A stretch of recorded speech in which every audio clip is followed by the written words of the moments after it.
I don't know if this is working right now, but I'm just gonna go with it because I gotta get ready. I gotta go to work.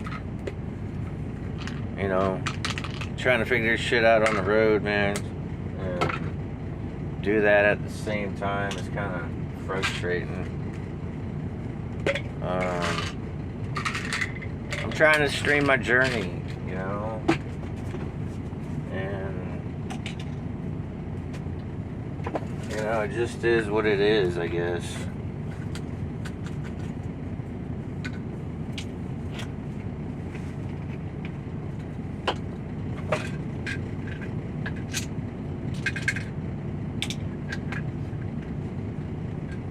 But, you know, when you're like chasing something,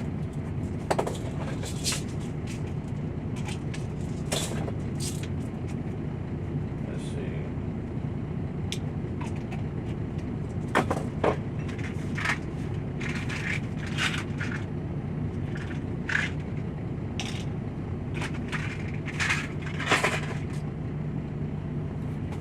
I guess I'm just trying to document it. Either way, let's see. The other day, my tuner peg, you know, it's like real loose. Not to mention the holes are getting worn out on the, you know, tuner pegs. And I'm gonna have to like mess with that this weekend whenever I get home. Not to mention I gotta, you know, do the yard and all that.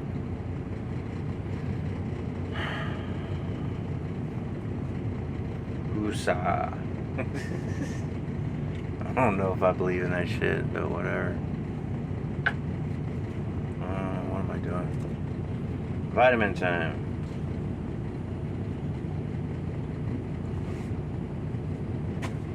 Oh, Lord have mercy.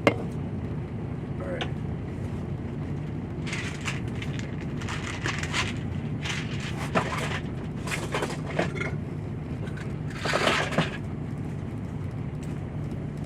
Alright. I would play some guitar right now, but I ain't got time. I gotta, let's see.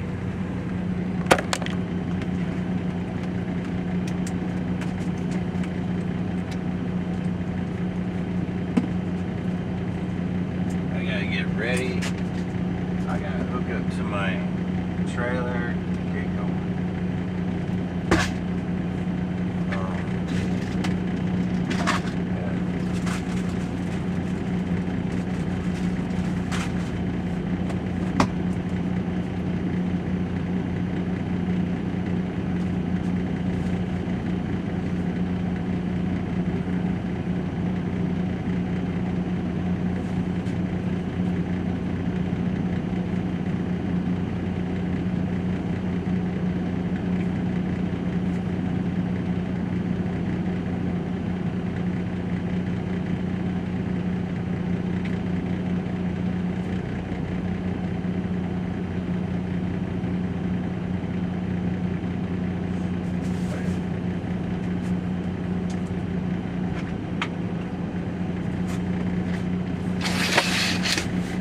Not to mention, I'm trying out all these different platforms.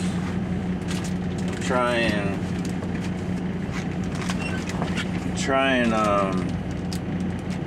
let's see. I'm trying Prism out. I'm trying Streamlabs out, which is the one I'm on right now. Let's see, how can I set you guys up, man? Bring that out.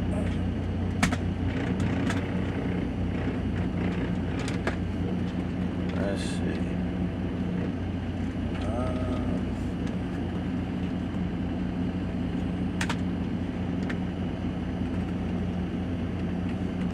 Just trying to figure out how to set you guys up.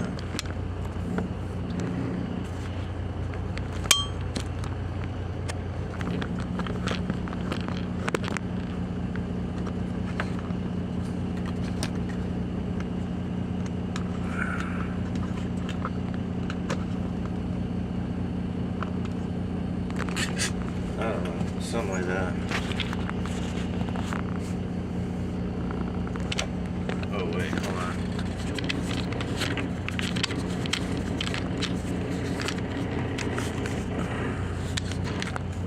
There. Something like that. It's hands-free.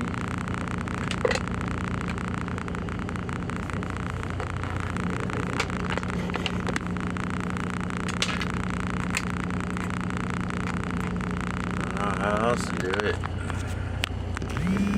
Okay.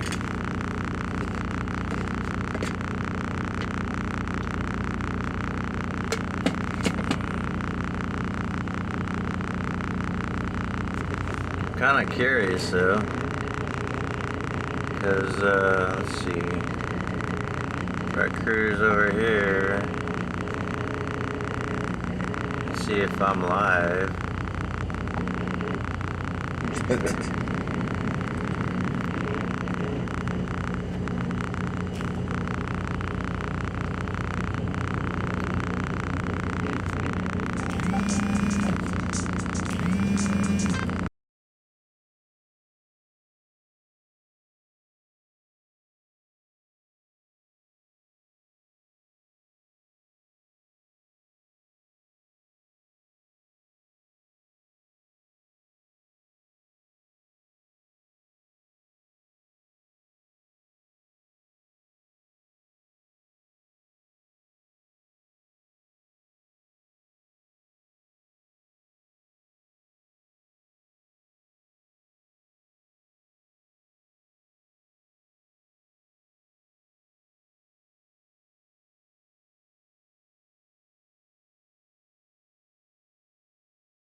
Channel.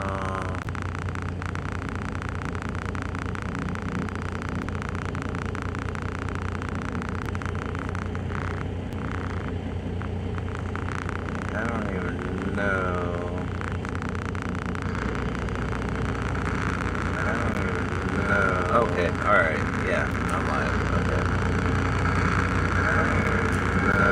Okay, alright, yeah, I'm live.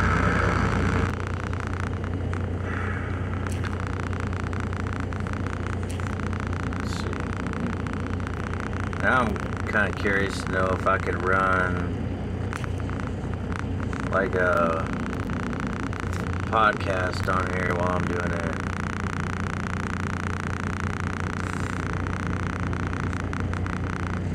Let's see. What the hell is that?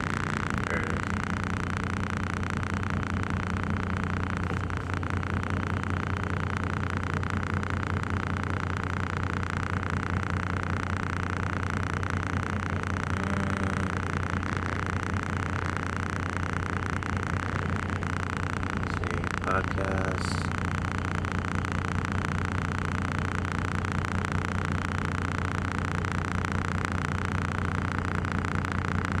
Let's see here.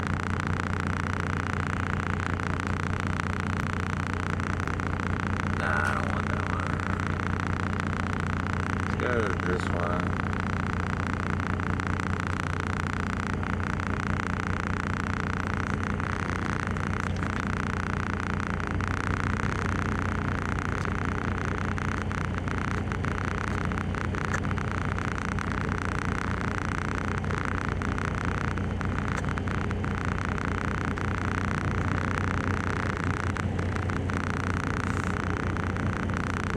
These guys not. Here, I gotta see what the hell I'm doing. Alright. Let's see.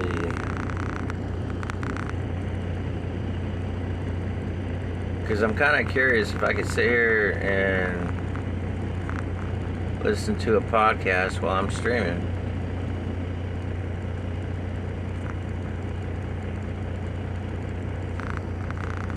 Here, let's listen to Theo. Anaheim, August 16th, Oceanside, August 17th, and Calgary in the Canada. 2 shows, August 23rd. Get tickets only at theovon.com/TOUR. It's for the Return of the Rat, and thank you guys so much for your support. Today's guest is a young king. He's a creator. He's an actor. He's a Renaissance man. He can kind of dance. He's a creator. He's an actor. He's a Renaissance man. He can kind of dance. He's a creator. So I can. Okay. Cool.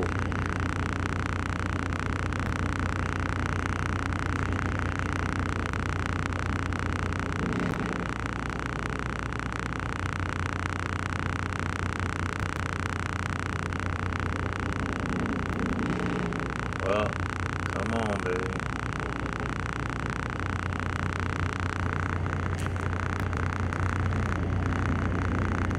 Go ahead. There we go. You've seen him pretty much everywhere. He's been on a legendary run. Some people say he's only 6 years old. Some people say he's 7 million years old. We'll see what we can find out. This kid's got it all. Today's guest out of the Northeast is the Rizla.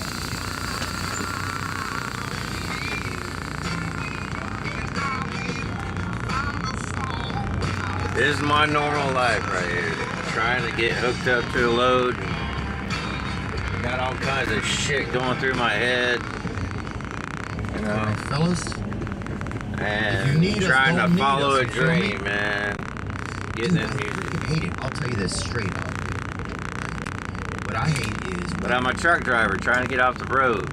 I don't know. I've been doing this shit 30 years, man. 30 years, and it's like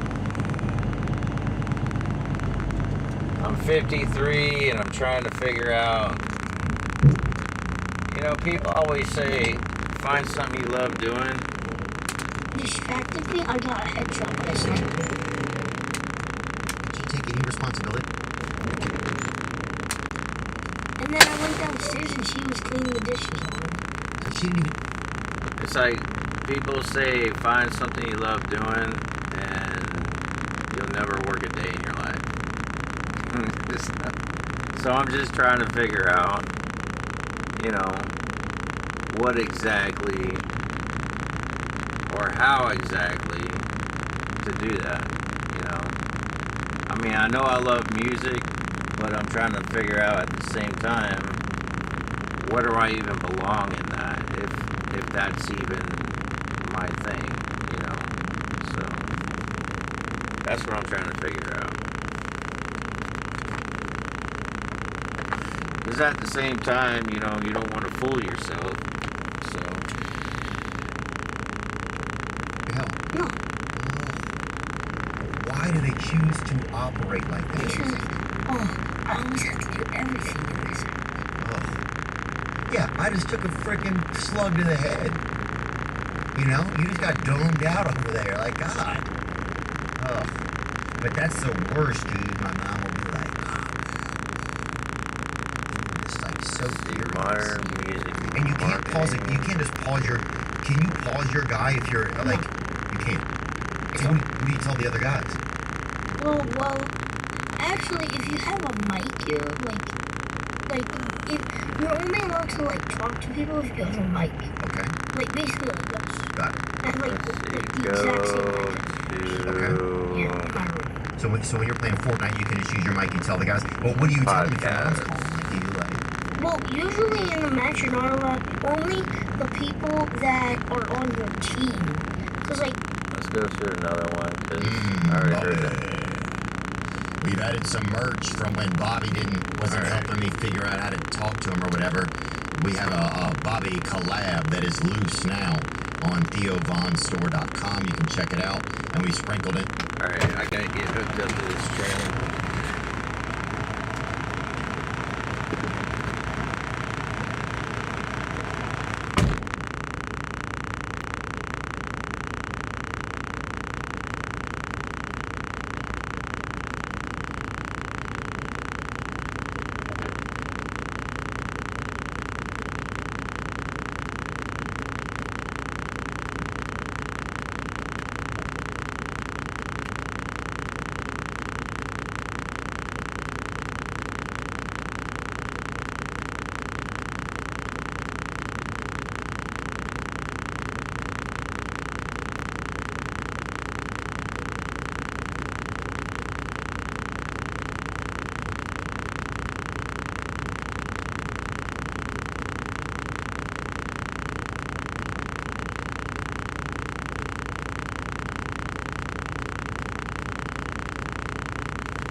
Hooked up.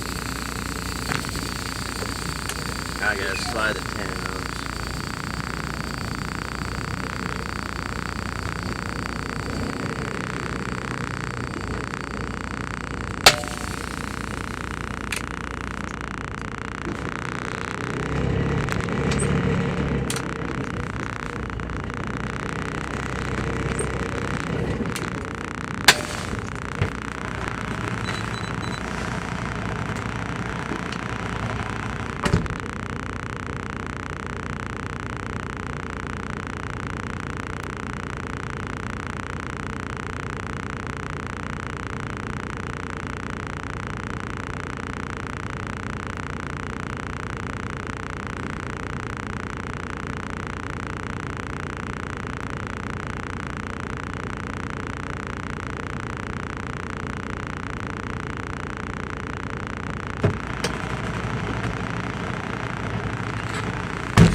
Alright, all hooked up and ready to go, baby.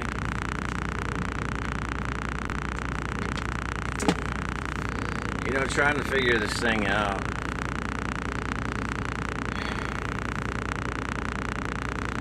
You know, because musicians, man, or artists, you know, they're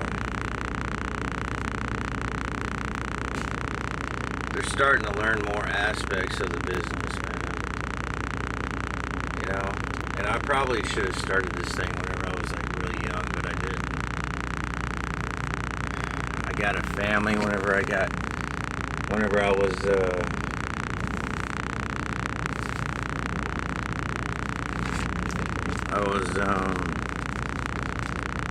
got married whenever I was 20 years old, and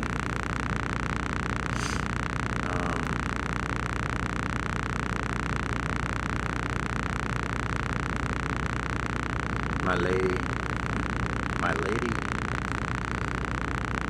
we've been married 33 years, yeah, 33 years, man. It's a long time. I want forever. That's what I told her. I said, babe, I want forever, man. You know, I saw what my parents went through. And I told her, I said, this is it. You know, we're not going to do, you know, I don't want to do this again. Not that I did it before. I tried, but it didn't work out. I didn't get married. But it just didn't work out. So when I proposed to her in that wooden castle in Florida on the playground, you know, I took her up to the top of it looks like a castle, so I took her to the top of the castle, and we sat down on the little platform, and I asked her, I said, you know, would you be my wife? And she said, yeah.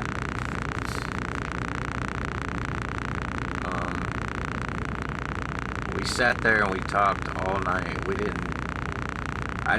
I wasn't a guy. I wasn't like, you know, kissing and all that stuff. It was more like just talking.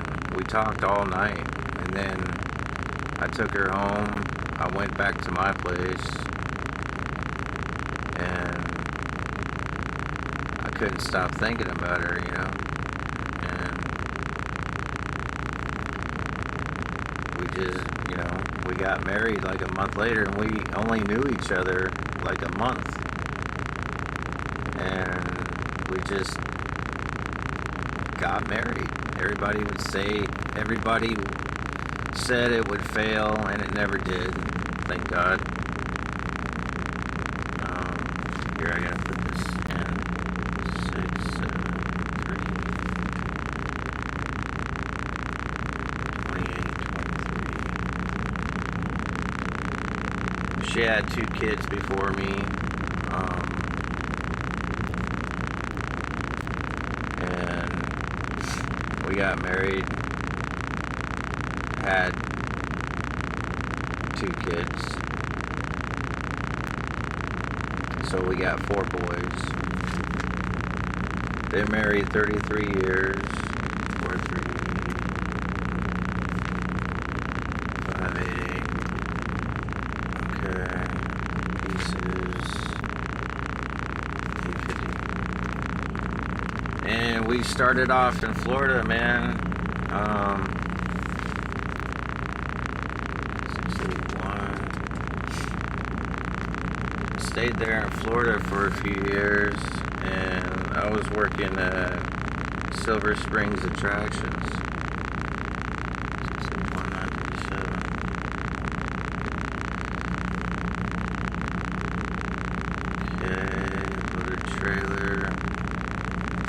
Yeah, we started off in Florida. I worked at Silver Springs Attractions, working in the catering department. 10205. And we were living in a trailer. You know, we were trying to get by and stuff, and I was talking to my mom whenever she was still alive.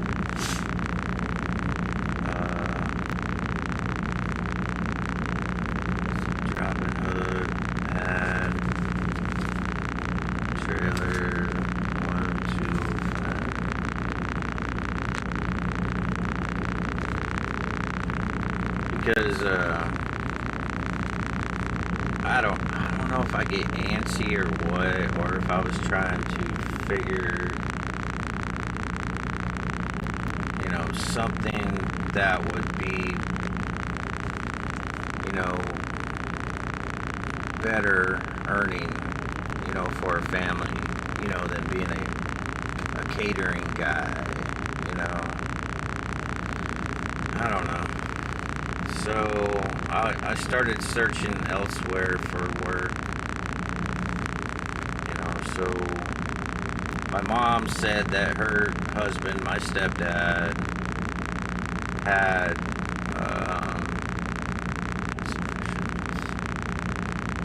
had a position open for a cabinet installer, and I was like, well, fuck, you know, I'll jam on that. So I did. So we moved from Florida to South Carolina. Tried that out for like a month or two, but that shit didn't pan out, you know. So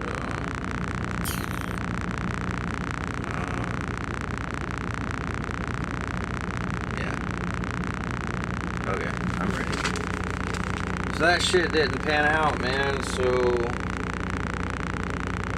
we stayed with my mom and my stepdad for a few months, got our own place, and I got another job doing some other bullshit. I don't know. I was always bouncing from job to job. So I bounced.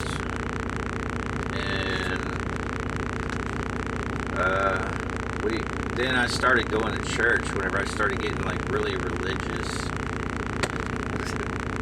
Religion is bullshit. I'll just say that. Fuck religion. I'm just saying. It's not religion, it's a relationship. I'll just say it like that. So anyway, we were going to church, and there were some guys there who had businesses of their own. You know, one a roofing company. I tried that. That was bullshit. This is back whenever I was like 22 or 23. I'm 53 right now, so anyway,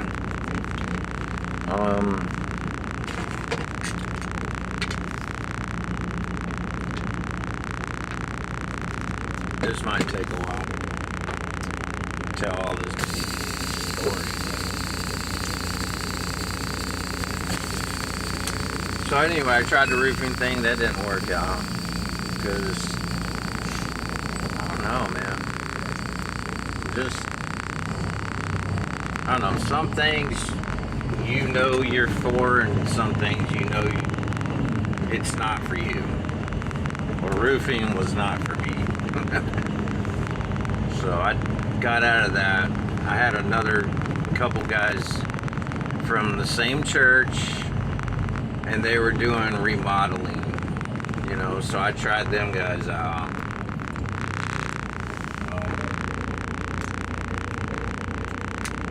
I gotta open up this gate.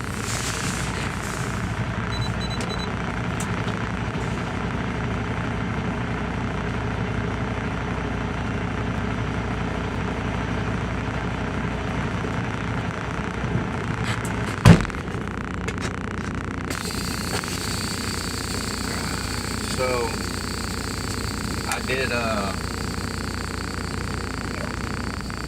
I went to work with those two guys and did some remodeling work with them. But the main guy that I was working for, I'm not gonna say any names, so I'm not gonna throw anybody under the bus. But either way, you know, the main guy, he was an older guy, probably in his 60s. And me and him butted heads. You know, a 20-something-year-old and a 60-year-old. And he's trying to run his own business. I get it, man. You know, if you're trying to run your own business, you need to, you know, make sure shit's getting done right and nothing's getting fucked up. So, and here I am driving his personal vehicle around, you know, and if he says to go to this place, you know, dump some trash and then come straight back, that's what he means. And I'm like joyriding, so. I mean, I wasn't a, you know, a crazy motherfucker who was just out there, you know, joyriding all the time, but, you know, I would, you know, get like, I have a hard time with authority. I'll just say that, man. I have, you know, I have a hard time with authority. I don't like being told what to do. That's probably why I'm a truck driver, you know, so. Either way. So one day, you know, while me and, you know, blah, blah, blah is having words and butting heads like rams, you know, there I am in South Carolina, and the cabinet job didn't pan out, and this job ain't panning out, probably because of my attitude, I have to say. You know, if I had a better attitude and wanted to learn carpentry work, then I probably should have, you know, shut my yapper and learned how to do it, but I didn't do that. Here I am 30 years later driving a truck away from home.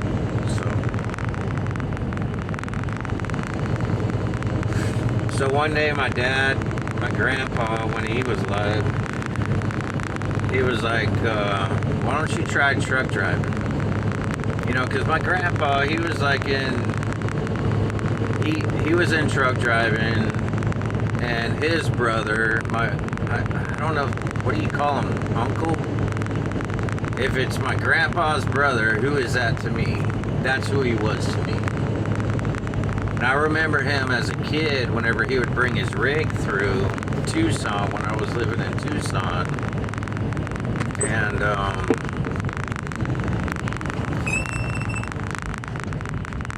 I remember, you know, him pulling into the truck stop, and I was just like all googly-eyed, you know, like, wow, a truck, you know, a big truck, you know, and ever since then, I was like, you know, like every kid, you know, you go down the road and you see the little arms pumping, you know, honk the horn, blah, blah, blah. So I was like, I had that romanticism about it, you know. So my dad and my grandpa, they're like, why don't you try truck driving, you know. Since I was having a hard time finding my way as a young man with a new family and trying to figure things out, you know. So I'm like, shit, alright, I'll do this.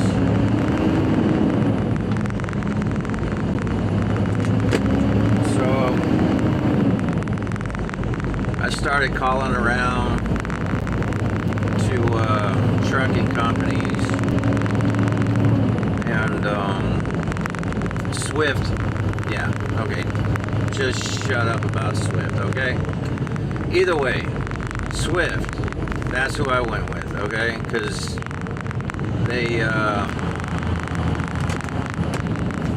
they would put me through a school within their facility, and as long as I stayed working with them,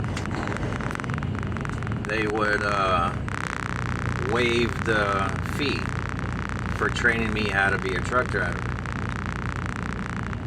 So that's what I did. I went with Swift. It was like I don't know, I can't remember if it was 6 weeks or 4 weeks. Either way, man, I went through that. They put me with a trainer.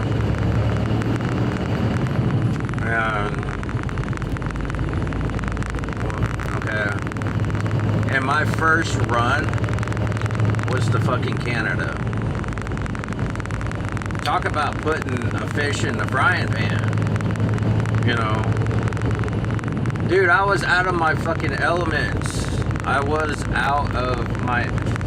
for one thing, as a kid, growing up, I always told myself I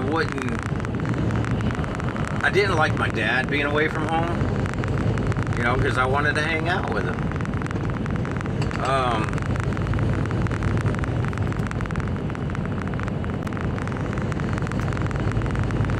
And I always told myself, you know, whenever I get a family, I'm going to be there all the time. You know, I'm just not going to... I didn't tell myself I wasn't going to work. I didn't say that. You know, I did not say that. But what I said to myself was I would be there for my kids, you know, kind of thing. So growing up, I'm like...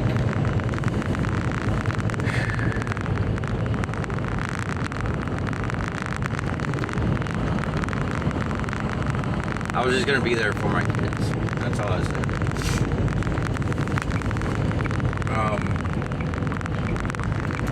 And how ironic that, you know, I get a job that I'm always gone. Okay. So for them to send me to Canada, and I live in South Carolina, and I have a brand new family, you can imagine the thought process in my mind. This ain't gonna fucking work out either. It's not gonna work out, man. So that lasted a couple weeks. I jumped ship, baby. I jumped ship, and I was like, no. Even my pastor, he was like, Brian, don't do the trucking thing. You have a family. Blah, blah, blah. We had a guy named Moses in our church. You know, he was a truck driver, and he was always gone. And he knew about the truck driving thing. I didn't know nothing about truck driving, man. I was like, hey, man, this sounds cool. You know, Smokey and the Bear, Convoy. Come on, man. Let's do this thing. You know, you romanticize it. Everything looks cool on the outside, but it's totally different on the inside. You know, truck drivers stay gone a long time. Not as long as musicians or soldiers. You know, those guys, man, they take the fucking cake. You know, those guys are gone for months, if not years, man.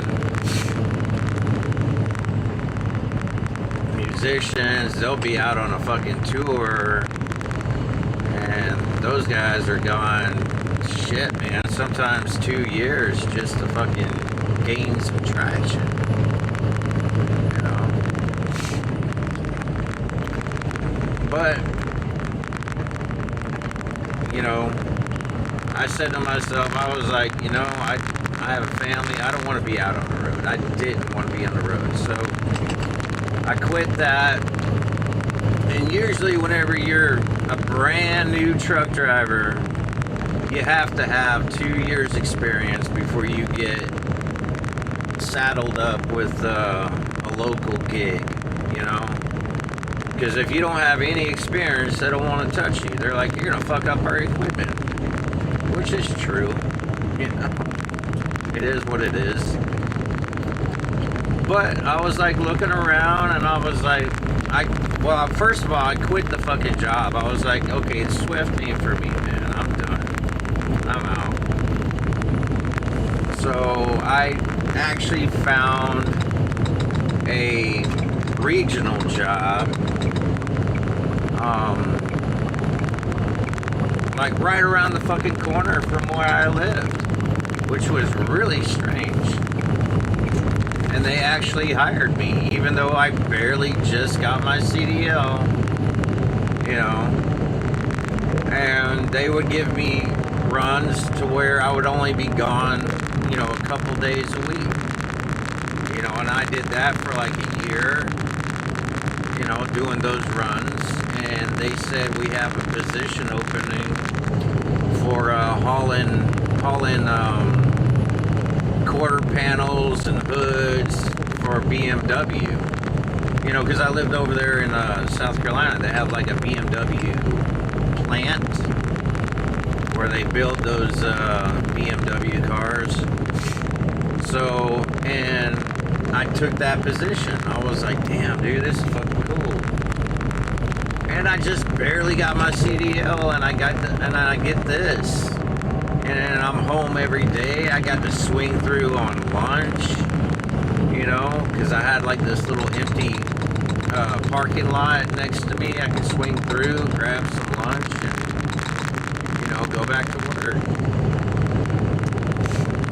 And that went on for, you know, a few years. And it was cool. And we were going to church, and we were buying a house. You know, everything was going good, man. And I'll just say I started fucking up. You know, when things are going good, you know the devil's gonna get into it. So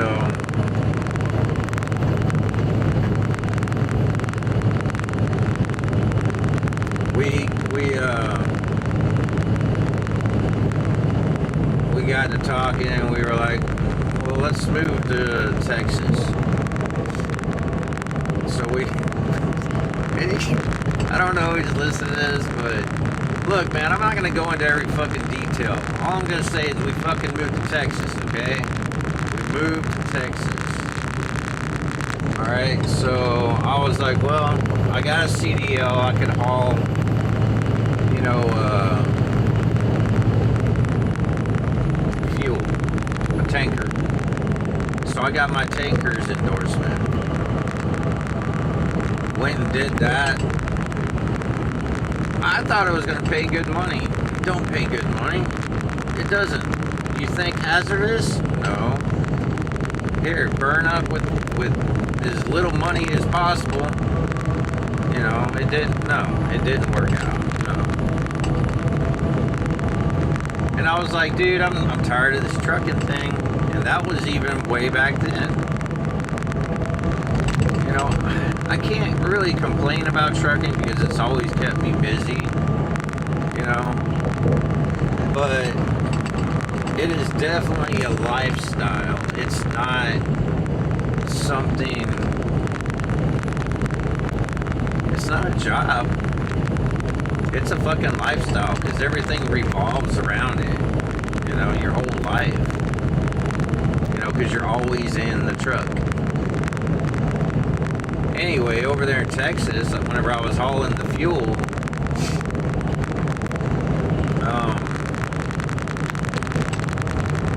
it was local, but they would work me one night weeks and one week, or for 1 week I would work nights and the other week I would work days. And And they kept me on that schedule, and I was like, fuck this. I was only there for a few months. I was like, no, this ain't working. You know, who can get accustomed to that? Nobody, man. So I don't even know what. That just baffles me. So I quit that job. I went to I think it was NFI. Yeah, I went to those guys and started driving for them, and they would I'd be gone for like 2 weeks, come home for a weekend, and go back out for another 2 weeks.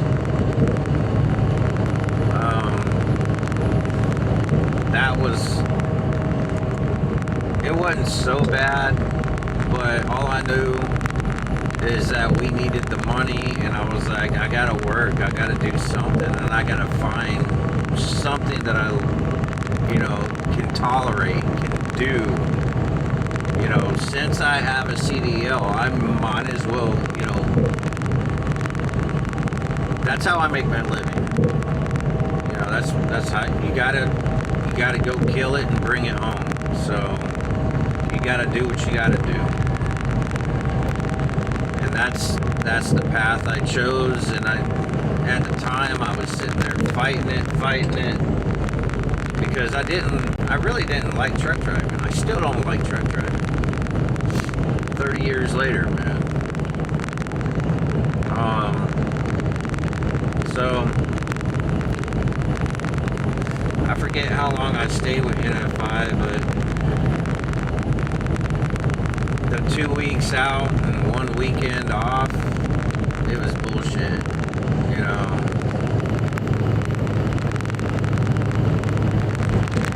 They say that you gain like 1 day off per week.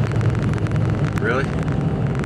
That was what it was like back then, you know. You gain 1 day off. So if I was out 2 weeks, I only get 2 days.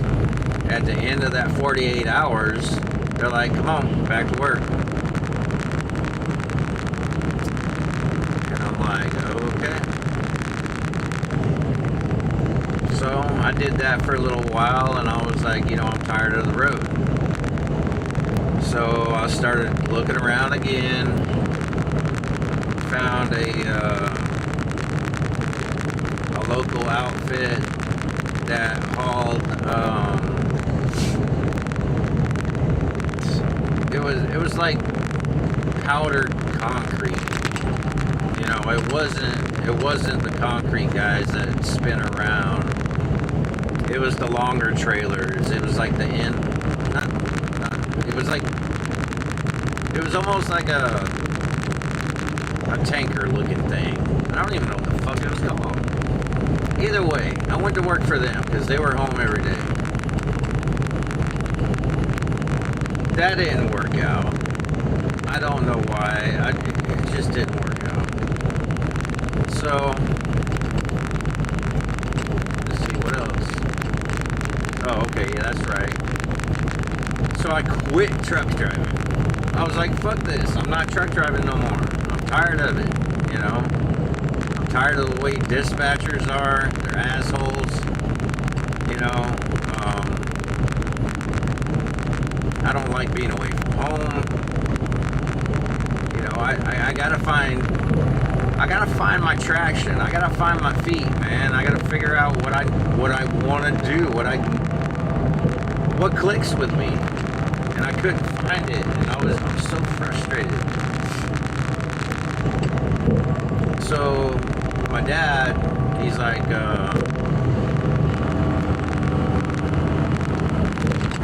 you know, he was a general contractor at the time.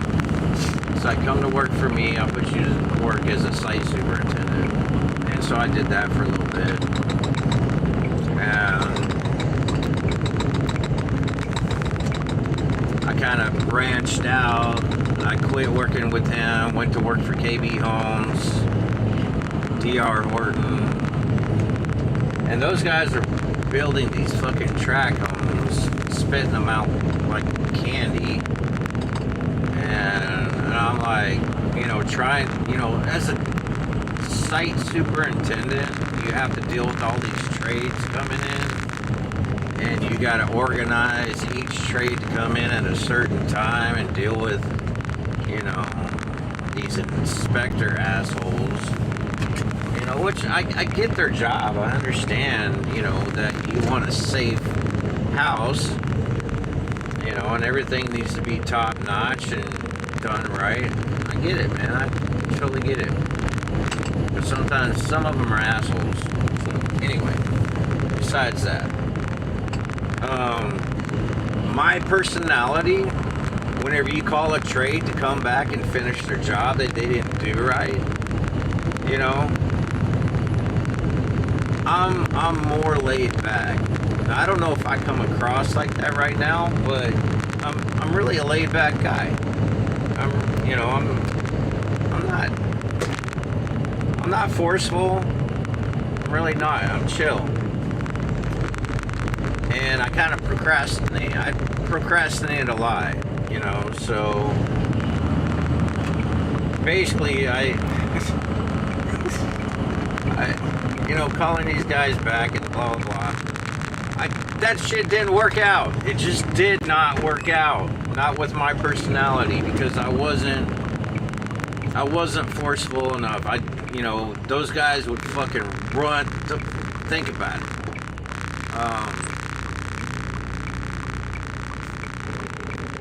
Those guys are roughnecks, man. I'll just say roughnecks.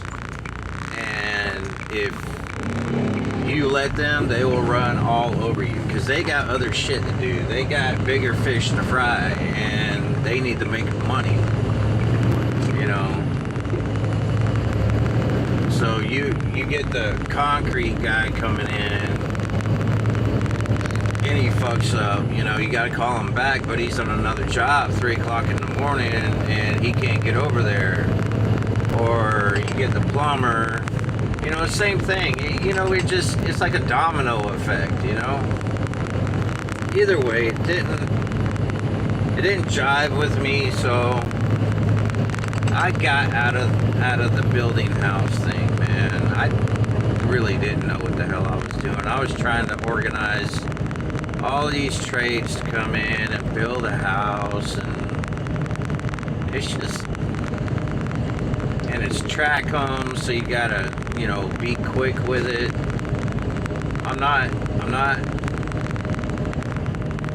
I can't produce like that. I just can't do it. I have to take my time and figure shit out. And I'm like trying to figure it out as I'm going. And my bosses at KB Home and DR Orton, man, they were like, what the fuck are you doing? So, anyway, I quit that shit. I went back to truck driving.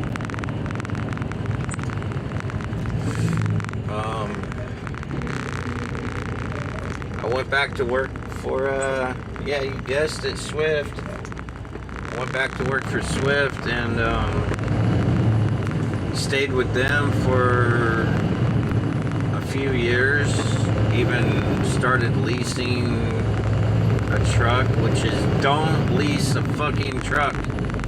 Don't do it.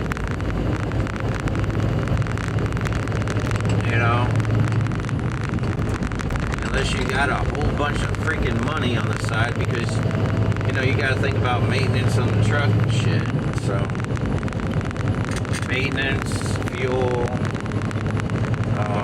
truck payment, insurance, taxes.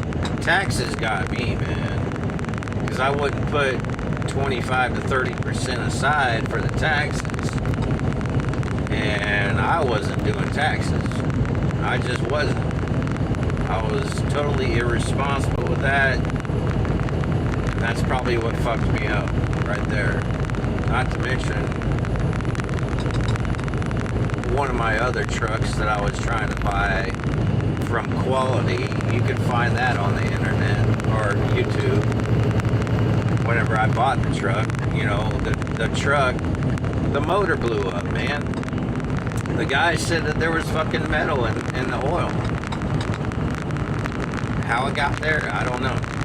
I'm not a mechanic, so either way, I went to work for Swift, and you know, we were still, oh, fuck. I totally spaced out, man. Okay. In Texas, I was like,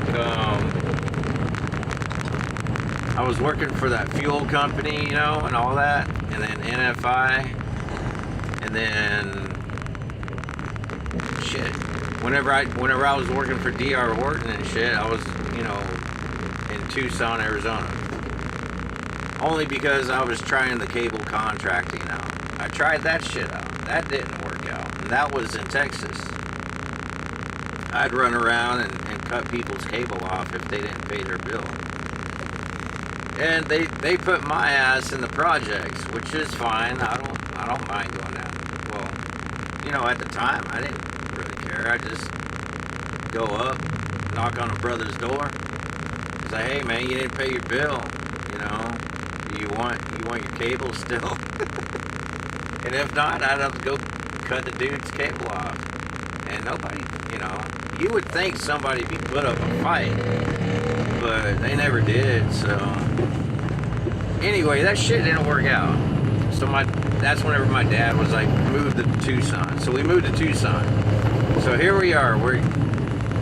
We started off in Florida, moved to South Carolina, moved to Texas, then now we're in Tucson. Now I'm working for Swift. And stayed there for like 2-3 years. And we decided to move back to Florida. And that was back in 05. So you could say that we made a full round. We got married in 92, and we moved back to Florida after going from Florida, South Carolina, Texas, Tucson, back to Florida, we moved back in 05. So we've been around the country. So we've been back here since 05. And I'm still truck driving, you know. Either way, I'm like, you know, I always told myself I don't want to, you know, become an old man behind this wheel, you know, bones. I don't. But here I am, 53 years old, and I'm still going at it. I don't know if God has a sense of humor, but I guess so. Because, I don't know. I just got, whenever I was 51, I was just like, you know, because I'm fighting that. I was, over 20 years ago, I was starting to, not my whole body was just starting, I was like, dude, this ain't right, something's wrong. And I started thinking, well, maybe it's the drinking, you know, maybe I'm drinking too much or something. Because I would come home on the weekends and I would just, you know, down, you know, a whole half gallon of vodka or drink beer. And that's all I would do, you know. I wasn't into drugs or anything like that, but it was the alcohol. And that shit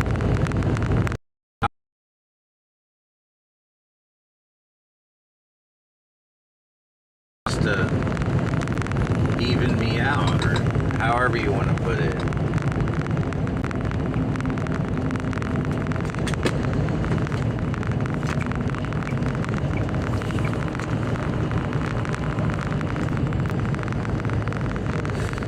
So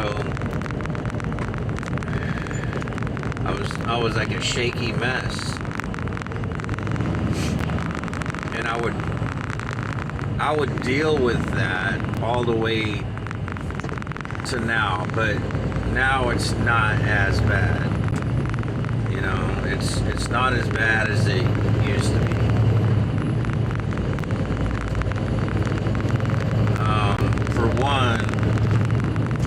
quit drinking the hard stuff.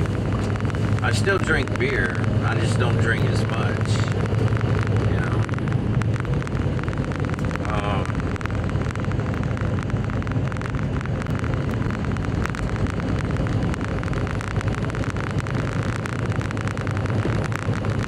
I started to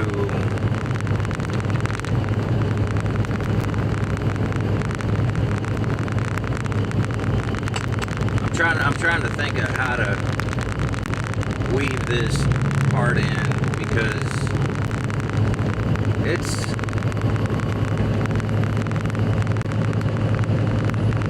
because I'm here now. I'm still driving a truck, but I want to do music, man. I love music, whether it be songwriting, production, engineering. It doesn't matter.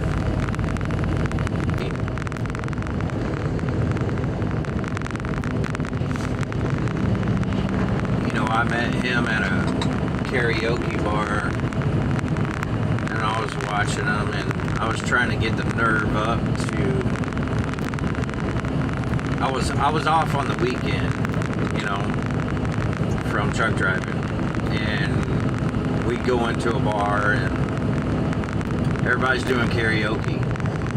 This is back in 1998, 99, something like that.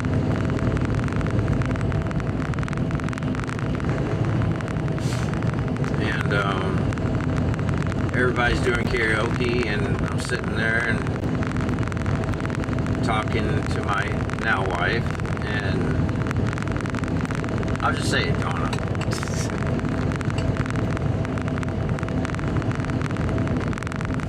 I love saying her name. That's my lady. Alright, so anyway, something popped in my head to try to get up and do some karaoke, even though I'm a shy guy and I don't normally do that, but I like to sing. I'd always sing, going down the road. And so we're sitting at the bar, and normally, as you do, you put, you pick out a song and you put it in the hat. Let's go, let's do this. I'm sitting there drinking a beer, and I'm like, all right, I got my liquid courage, so let's go. Let's do this. So I did. I got up and did a song, and I was nervous as hell. I wasn't shaking, though, at the time. But I got up and I did it. So I got the karaoke bug, I got the karaoke bug, and we started coming to karaoke, I guess. It'd be like church every Wednesday and every Saturday or something. I don't know. Anyway, I ended up meeting a guy, and I liked the way he sings, and we started hanging out. No, what happened actually was whenever I was working for the cable company, I came to cut his cable off, and I met him. And then I saw him at the fucking bar. I can't remember how that fucking happened, but either way, I came to cut his cable off, and he's like, anyway, we met, we hung out, he played guitar, and I was like, damn, dude, I want to fucking do that, because whenever I was a kid, I would always, try to sing along to songs and stuff like that. I was like 5, 6 years old, man. My Aunt Susan would put me on a record player console with a little microphone and try to sing. And I tried that shit. So I got the bug whenever I was like a kid, but it just kind of sat there dormant for a long time. And then I got married at 20, and I was just like, I wasn't trying to do anything with music. But it was there. It was like laying there, dormant, not doing anything with it. I don't know. I guess you could call me like a late bloomer. So, anyway, we started hanging out, and he would play guitar. He'd show me some songs that he wrote. I got the fucking bug, man. I was like songwriting, so I started writing lyrics down. I mean, it was no different than me sitting there whenever I was like 8 years old, writing poems and shit for girls. I was like, damn, I could do this. I could write songs. So I started to try to write songs without a guitar. I would just sit there and write lyrics down. I'd sit there and listen to country music and try to write lyrics down. So I started doing that.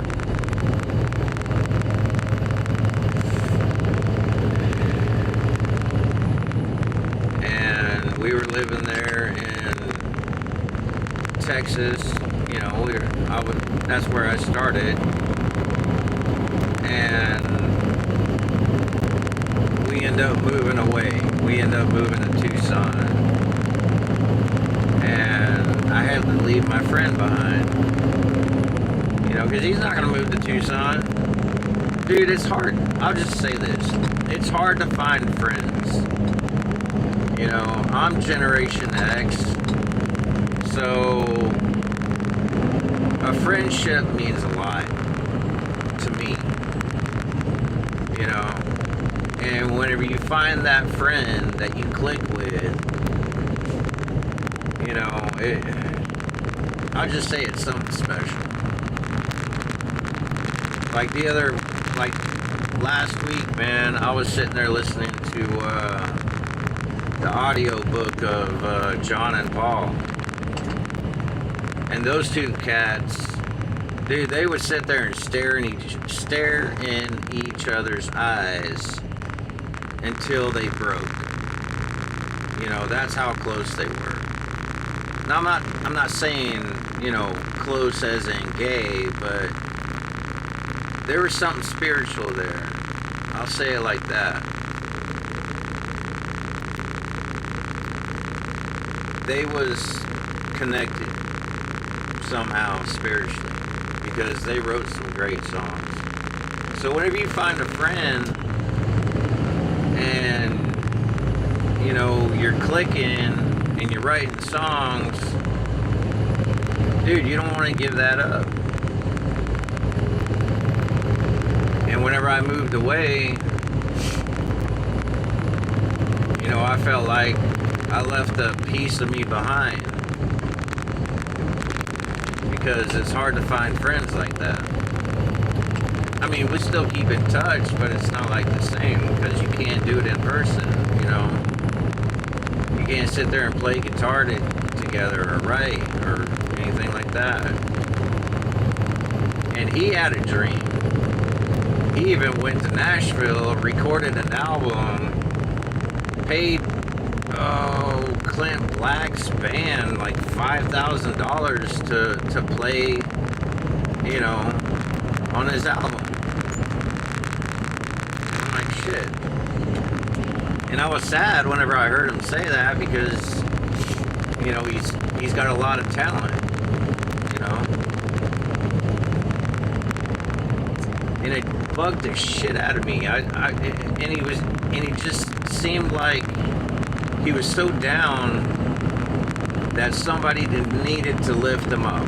It's kind of like whenever you first get saved as a Christian, and those cats that have been in there for like, you know, 30 plus years, they become, you know, like going through the motions, and they almost need a new fresh blood to come in with the excitement of doing the thing, you know.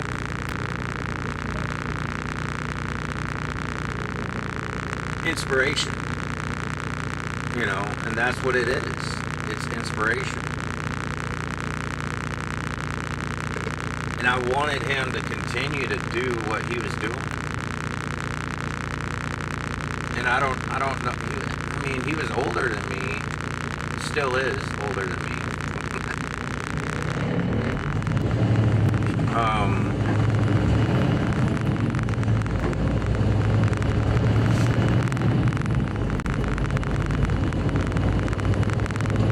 felt like he kind of gave up, you know, quit chasing the dream.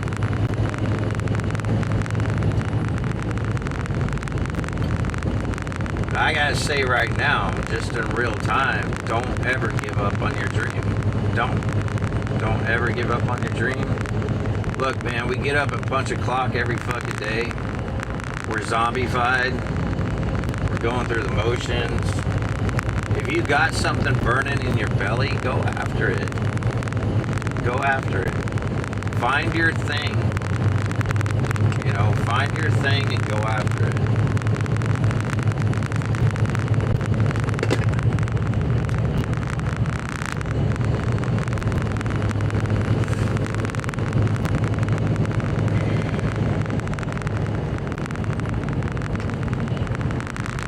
So I left him behind. We moved to Tucson, then we bounced to Florida. And I'm sitting there in Florida and I'm just like, you know, 05, 72, 82, 92, 02. I was like 30 something years old.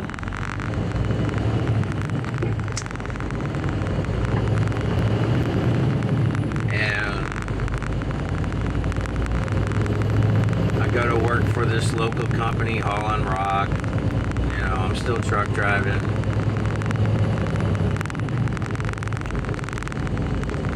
Fucking go back to drinking. You know, because I'm off the road. If I'm off the road, then I'm like drinking. See, you ever listen to that Poncho and Lefty song? Poncho and Lefty, man.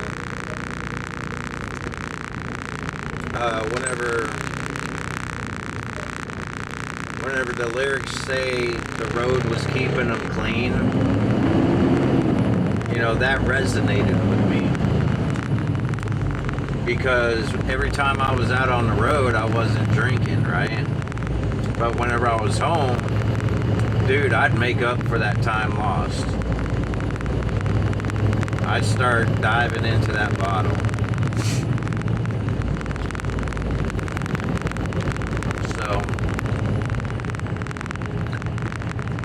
I wasn't chasing after anything, is what I'm trying to say. I didn't have a spark. I didn't have a burning in my belly to go after something. I was just going through the motions, looking for the weekend, looking for my time off. You know, just doing my time like I'm in prison or some shit. You know, waiting for that time off so I can do whatever the fuck I want to do.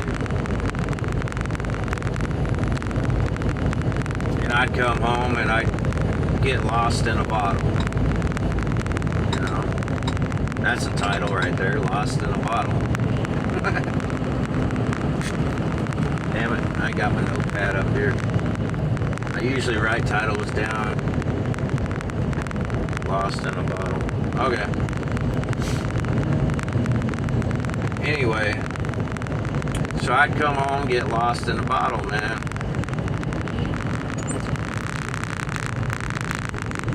And this is whenever I'm working, you know, I'm working at an outfit.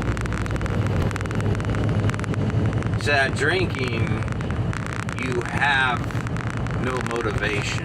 You have no drive. Nothing. You lose that spark. So I'm just going through life,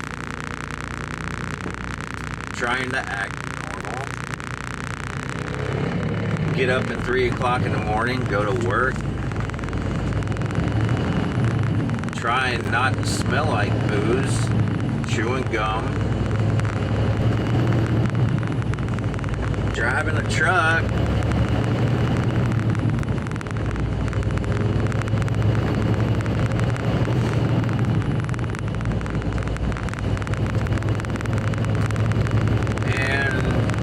Things start slipping. You know, you keep on going down the wrong road, man, you're gonna get some bad results. So things start slipping, start missing bills because you're trying to keep up on your habit.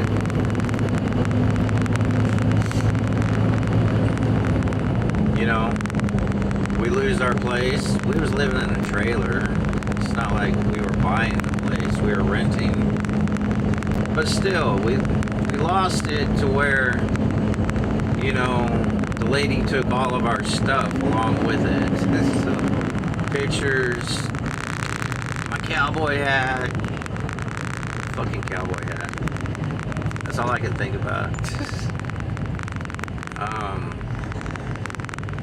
You know, everything. You know, we lost it all. That chick put everything out in the front of the yard, and we didn't have nowhere to go. Had to go rent a motel room.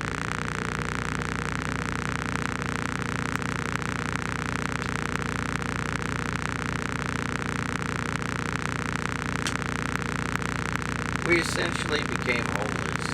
You know, we had to live with a friend for a while. You know, so we became homeless. Stayed with a friend for a while. I wasn't working. I was still drinking. I was a shaky mess. I think even at the time I was popping some kind of pills, man. I don't know what the fuck it was. I can't even remember what it was. Just to stay, you know, not shaky. I can't remember if I went to a doctor and asked for something or what.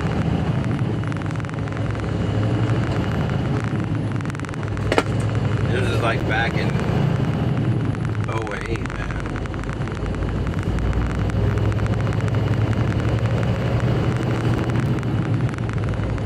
I wasn't doing anything with music anymore.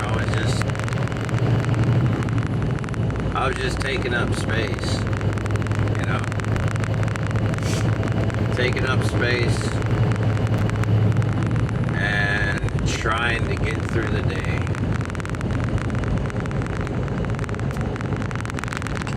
Yeah, it was before 08.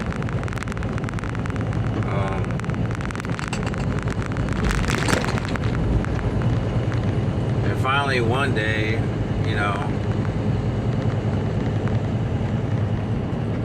I wake up and I'm like, I gotta get back to work. Even though I'm a shaky mess and I'm scared of everything. Dude, I was terrified. I was becoming agoraphobic to where I couldn't even walk out the door. I'd have to get blasted just to do anything. And then bad things would happen, you know?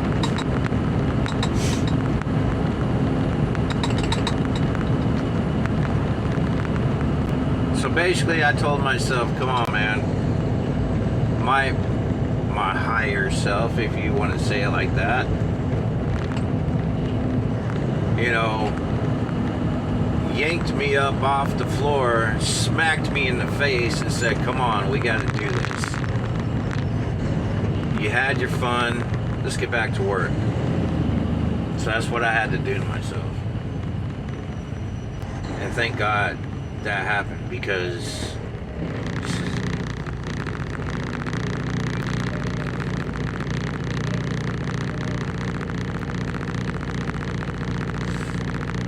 that was a scary time, man. So I went back to work truck driving. And I was all in.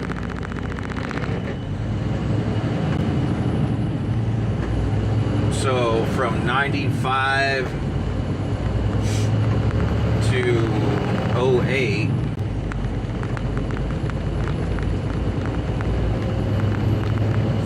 years later, after I started truck driving, I was all in. I was like, alright, this is my lot in life. I guess I'm meant to be a truck driver. Quit fighting it. do what you gotta do, and go to work. Do what you gotta do. So I did. I cleaned up my act. I did what I had to do, and I got to work. And so from 08 to I'm trying to figure in the music thing right now, because that's where I'm at right now. So from 08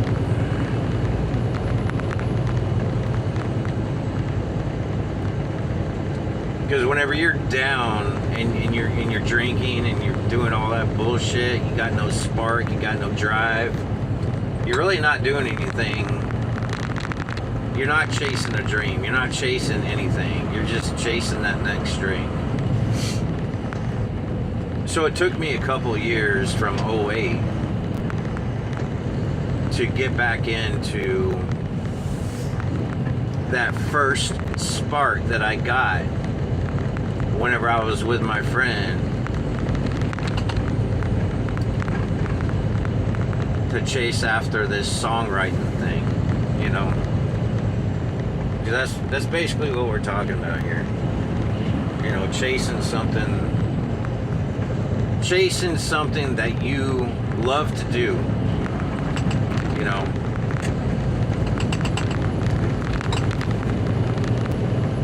You just do it. And whenever you do it, you lose time. You don't even think about it. You're just doing it. I mean, that's all I fucking do, is either songwrite, practice, working in FL Studio, whatever it is. That's all I'm doing. And I love it. I'm learning. I love to learn. So either way, 08, it took me a couple years to get back into, it took a couple years for my body to acclimate, I guess would be the word, back into normal reality, because I was drinking so much, taking pills,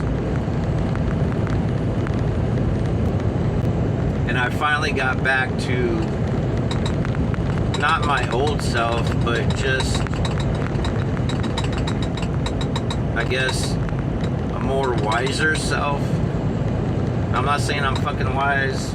I'm just saying I was wiser than I was back then, because I know not to fucking do that shit.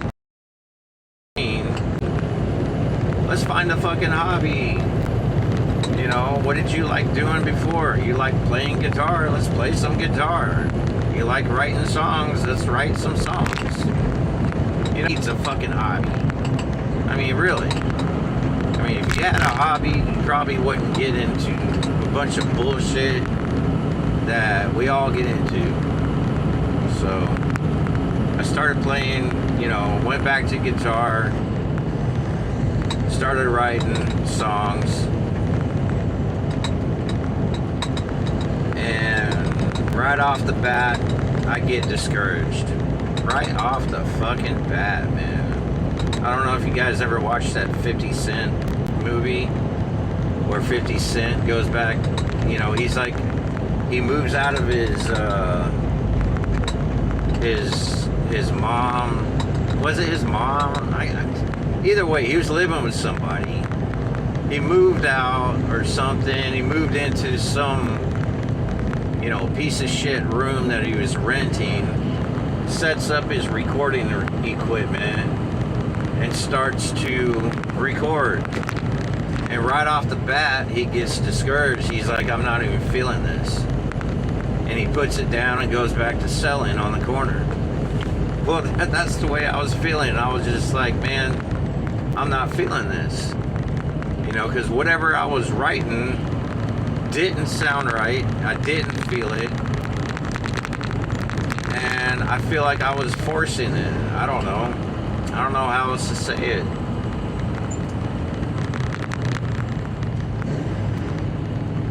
And that's the process. They say to embrace the process, love the process. It's a journey. I didn't know that back then. All I knew was I like to play guitar and write. I was trying to combine the two because I love to write. I'm always writing.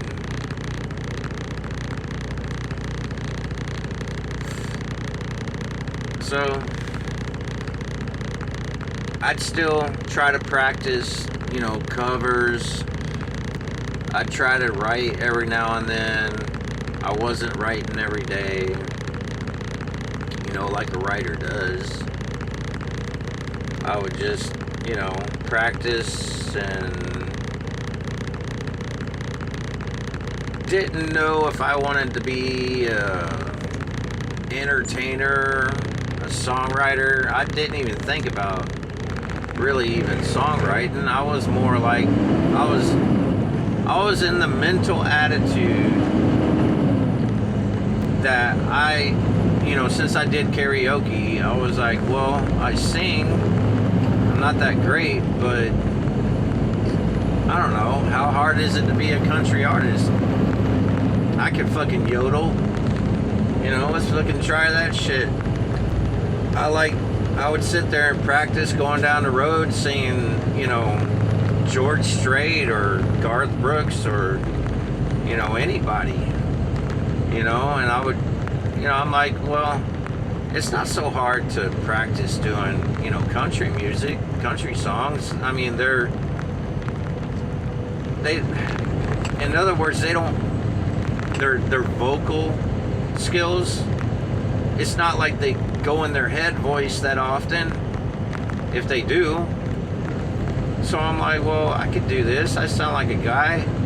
I could sing. So I'm practicing that shit too. I've always practiced singing. Even though I'm not that great. Regardless, I was practicing that shit. I was playing guitar, practicing singing, and writing periodically, so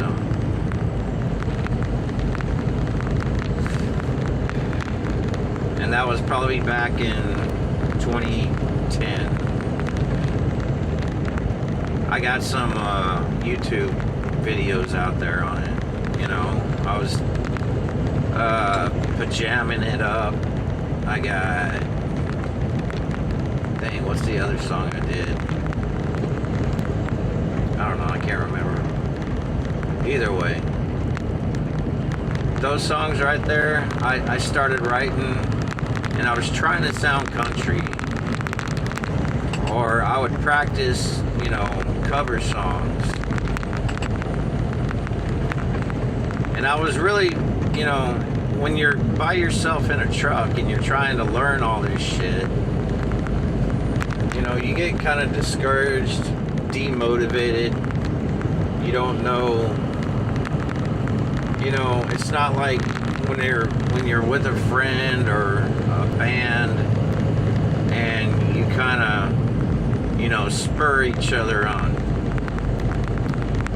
I didn't have that. All I had was me, and I was my own motivation. So it wasn't like I'm practicing this stuff every day like you should, because I would get discouraged and I'd be like, dude, I suck. I'd be fighting the voices in my head. You suck, you suck, you suck. And not to mention, I'm still fighting with anxiety, and I'm still shaky in front of people, and I don't know where I belong in this music thing. Even if I am trying to be an artist, I was like, I don't even know where the fuck I belong. I don't know where to go. What to do. I mean, they have, when artists come out, they have artist development, and they help those guys or girls to get developed and find their strengths and all that shit. Well, I didn't have that, and I was sitting there trying to figure it out. And I'm still trying to figure it out, by the way.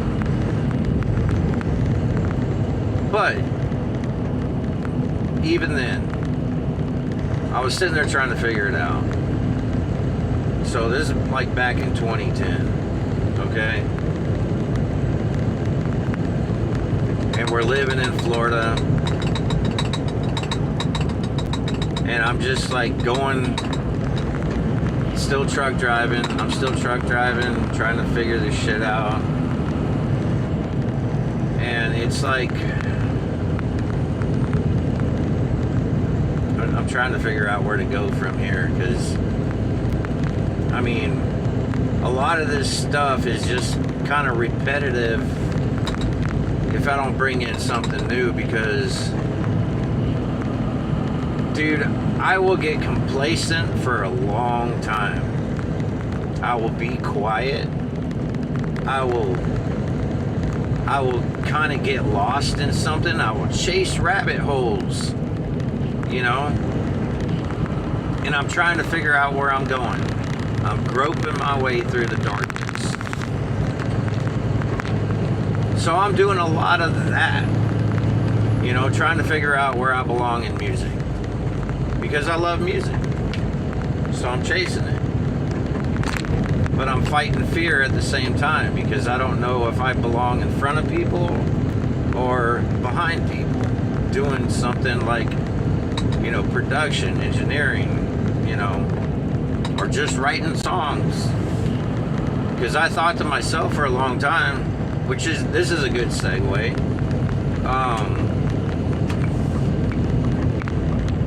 During that time, I was like, I had this thought in my head, maybe I could become a songwriter in Nashville.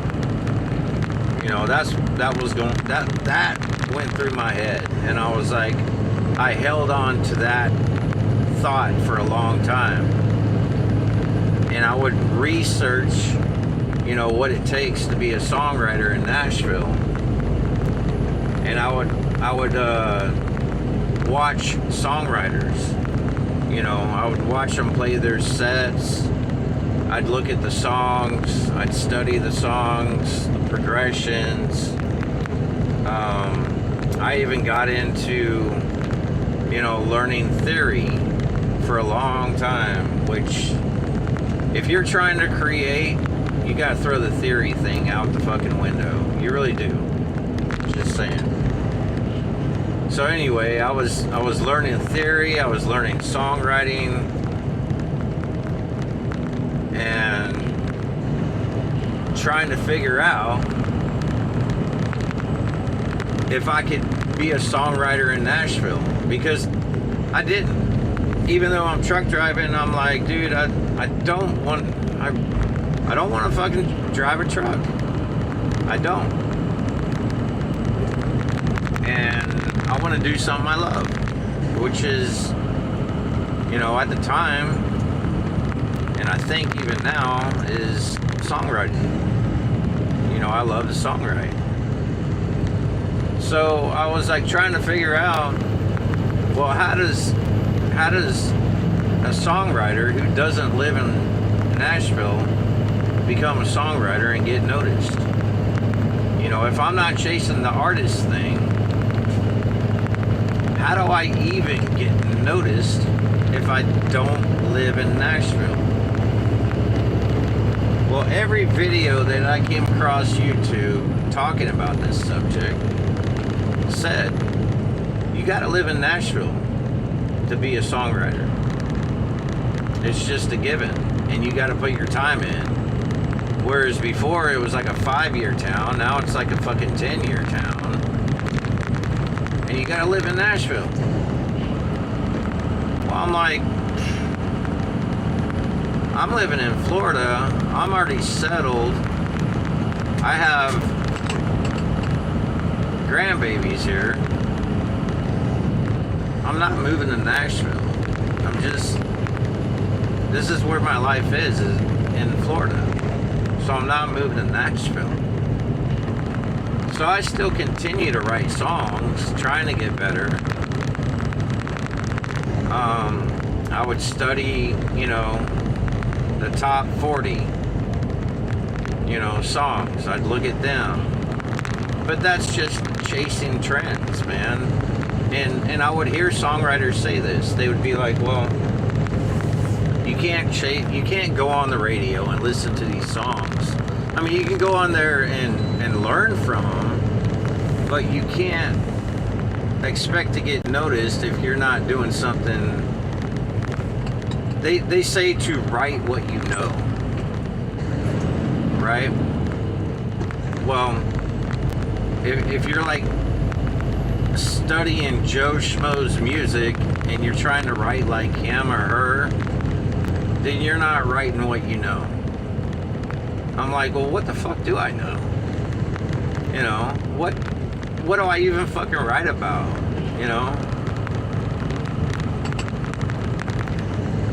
So I sat there for probably years trying to figure that shit out. And I'm like, I don't even know what the fuck to write. And I mean, not that I didn't, but I started to just write fucking lyrics down as I'm going down the road. Not with a guitar, but just writing while I'm going down the road. So that's what I'm doing. I'm like writing while I'm going down the road. And then I try to, put it to a chord progression or something. Which, come to find out, that's the way John Prine did it. He was on his mail route, and he would be on his mail route, and he'd be doing like a line. He'd like say a line over and over again until something else came up. And that's the way he did it.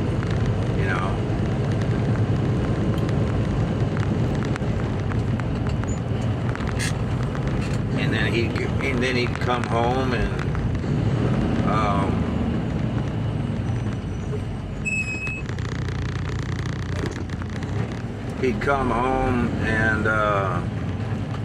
put it to some chords, his lyrics. So anyway, so I'm studying songwriting, I'm studying guitar theory, music theory,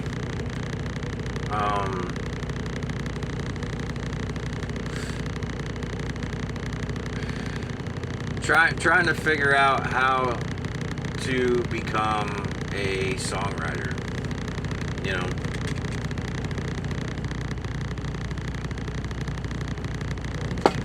I don't know. It just kept going that way for a long time, and I want to say it's kind of still going that way, but it's more like, how whenever something starts filtering, things get filtered out, well, that's the way it's going right now. It's kind of like a magnifying glass, you're zeroing in on, the thing. Sometimes you got to get, a 30,000 foot view. Sometimes you need to zoom in on something. My problem is I zoom in too fucking much. If you're on the side of an elephant and you got a magnifying glass, dude, you got to zoom the fuck out. You got to figure shit out, man. You need that 30,000 foot angle, man. You got to figure this out. So I'm sitting there trying to figure it out, man, and trying to songwrite at the same time, and not knowing where exactly I go, but I'm just going. And I'm trying to figure this out as I'm going. Because I ain't got time to sit there and try to, I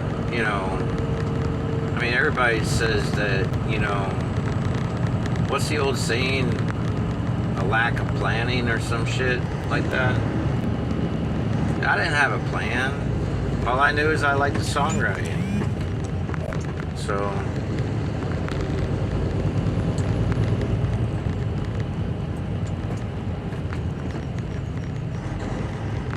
where do I go from here? it's like I was lost. Just lost. Because if you can't move to Nashville and you can't really, you know, get noticed that way, not to mention that if you're trying to be a songwriter, you gotta go through the shit. George Harrison said it. They said they were trying to come up with a concept, well, not a concept album, but just, they were trying to write an album, right? And George said, well, might as well get started with the shit. In other words, you got to get through the shit to get to the good stuff. It's like panning for gold. So I've been doing a lot of panning. You know, a lot of, I don't know if my songs are any better. I honestly couldn't tell you. But to me, they're different than when I started. You know, I understand a little bit more than what I understood back then, which is nothing. You know, because songwriting is different every fucking time. Every time you pick up a pen, every time you pick up your guitar, it's different every fucking time. No matter what you do, man, it's always different. And I always hear songwriters say it, man. They're like, I forgot how to write a song. John Prine said the same shit. He's like, he said this. I would have other songwriters write to me and say, could you help me write this song? He's like, I don't know how to write a song. That's what he said. John Prine. You can look it up. He said, I don't know how to write a song. That's what he said. I was like, damn, dude.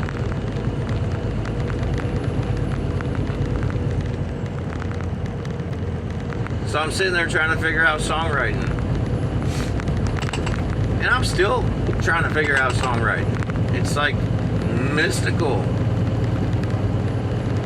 But I'm starting to think, I know.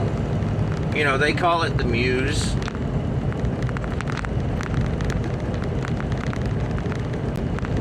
I think the muse is, you know, God giving you something. If it's coming through you, you're a conduit. You know, you're open. They say the muse, I believe it's spiritual, man. You know, God works through everybody. It doesn't matter who you are. You know, if you're open, you're like an antenna. You got your antenna up. You know, you're open to whatever is coming through.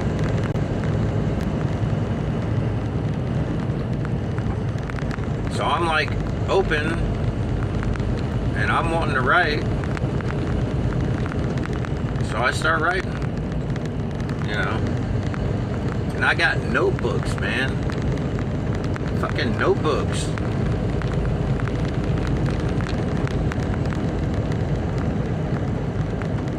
But my brain is so scattered that whenever I'm sitting there listening back to what I do, you're like, well, is this any good? You know, so you start, you know, searching for validation.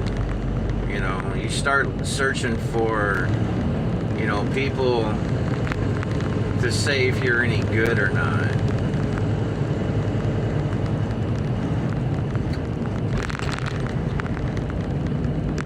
And then you get caught in that fucking loop.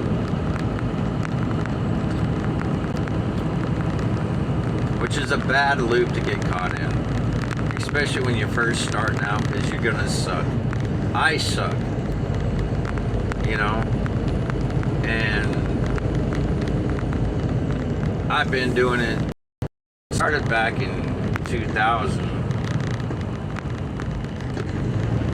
or was it 98? I was starting to write lyrics back in 98, but, you know, it's like, I wasn't consistent with it. You know, I wasn't consistent with it like I was back whenever I was 51. I'm 53 now, so I would just periodically write. And even here lately, I don't even write that much. I'm thinking that you need to be inspired, but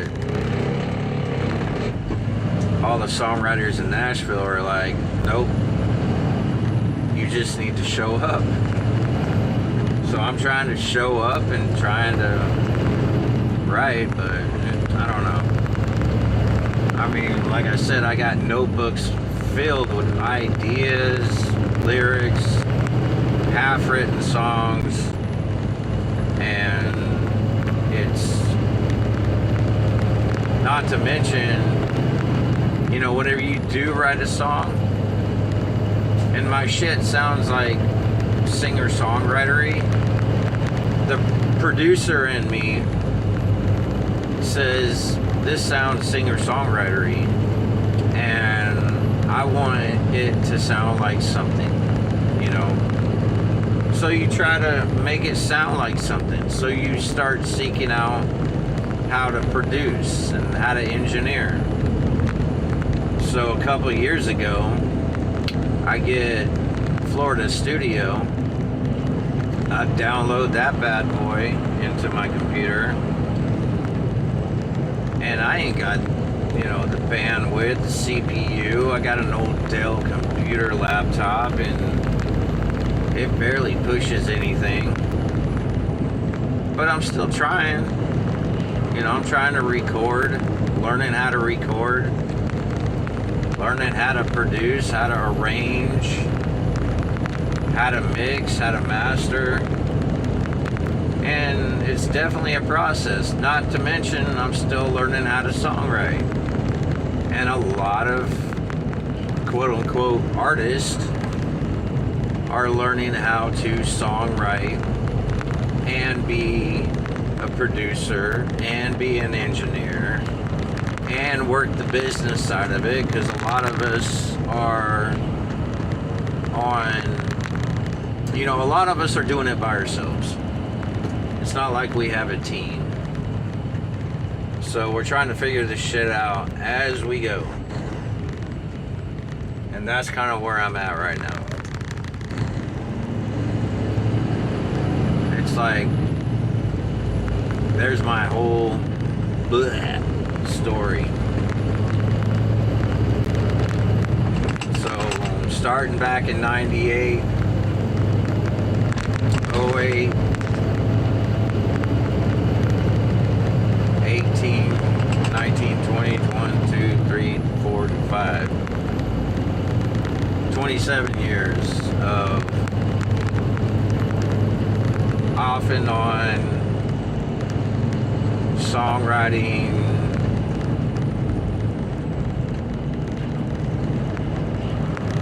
learning guitar, learning singing, learning production, engineering, and I only got into the production and engineering these last few years.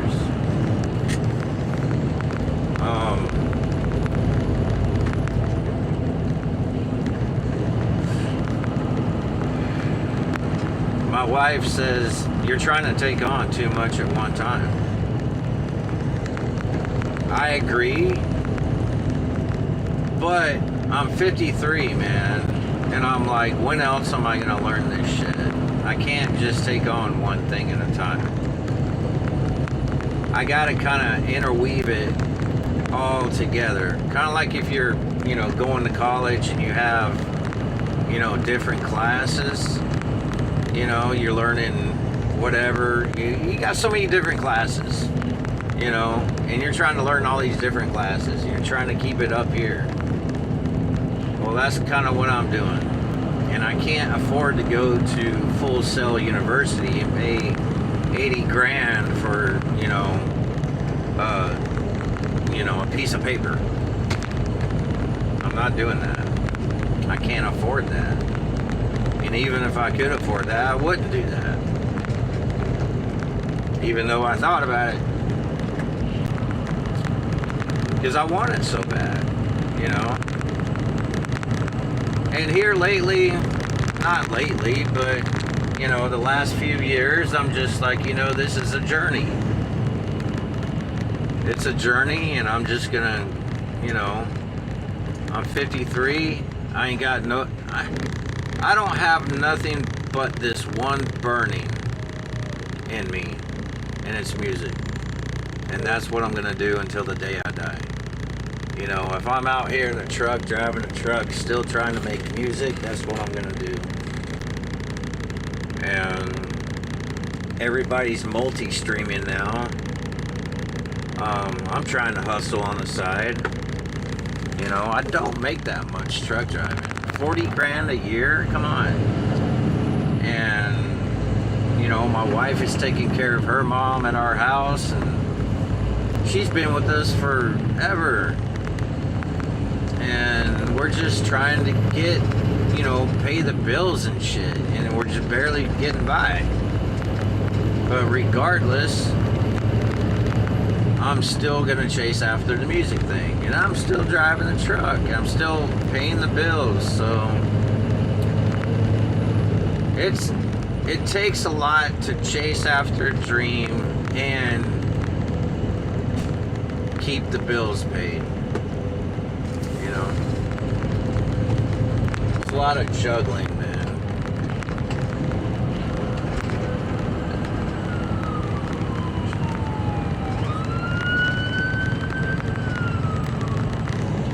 So that's kind of where I'm at right now, and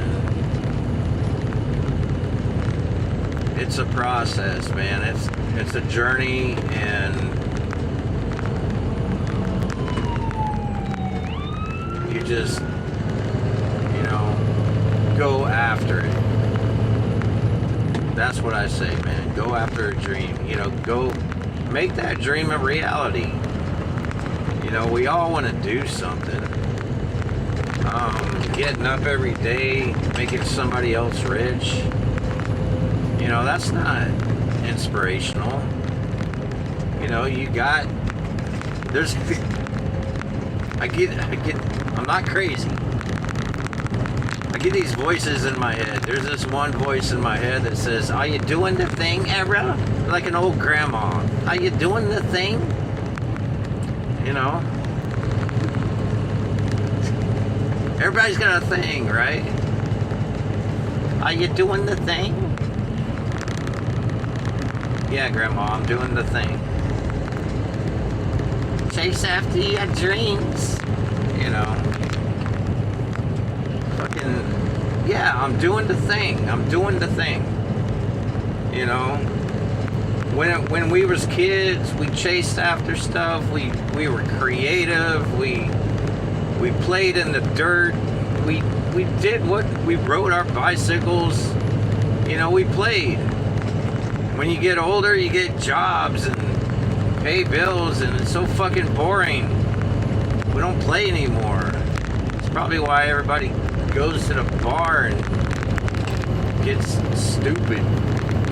Let's get stupid. That's what I was doing. I wasn't even going to the bar. I was at the house drinking, man.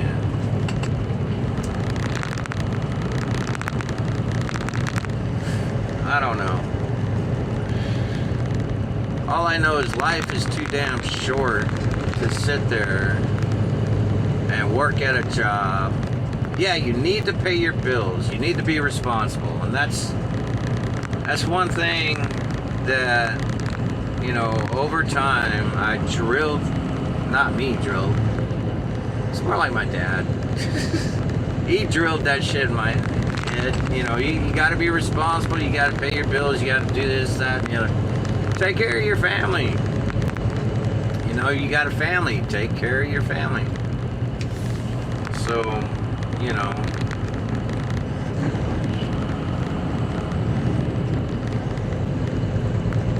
And I think to myself now, I'm 53, I'm like, well, damn, dude. I should have started. I don't regret nothing, by the way. I should have started this shit a long time ago. You chase, this dream chasing thing. But I get so squirrel, shiny thing. We all get distracted.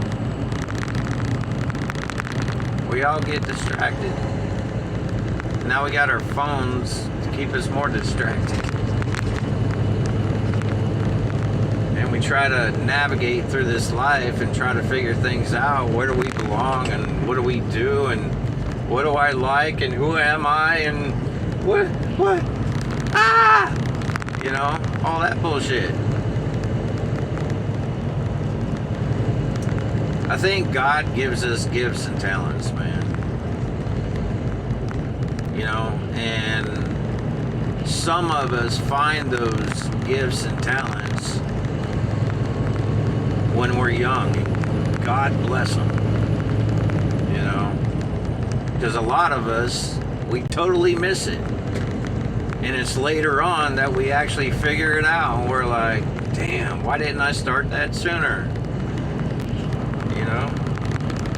And that's kind of like where I'm at. I'm like, well, I'm 53 and I'm like, and everybody always says, dude, you're not that fucking old.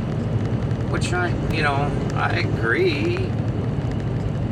But my wife, bless her heart, we're old now.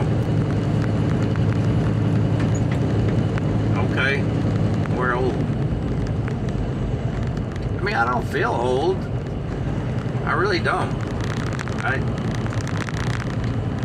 Honestly, I still feel 20 years old. I do. I may act like a 5-year-old, but I still feel 20.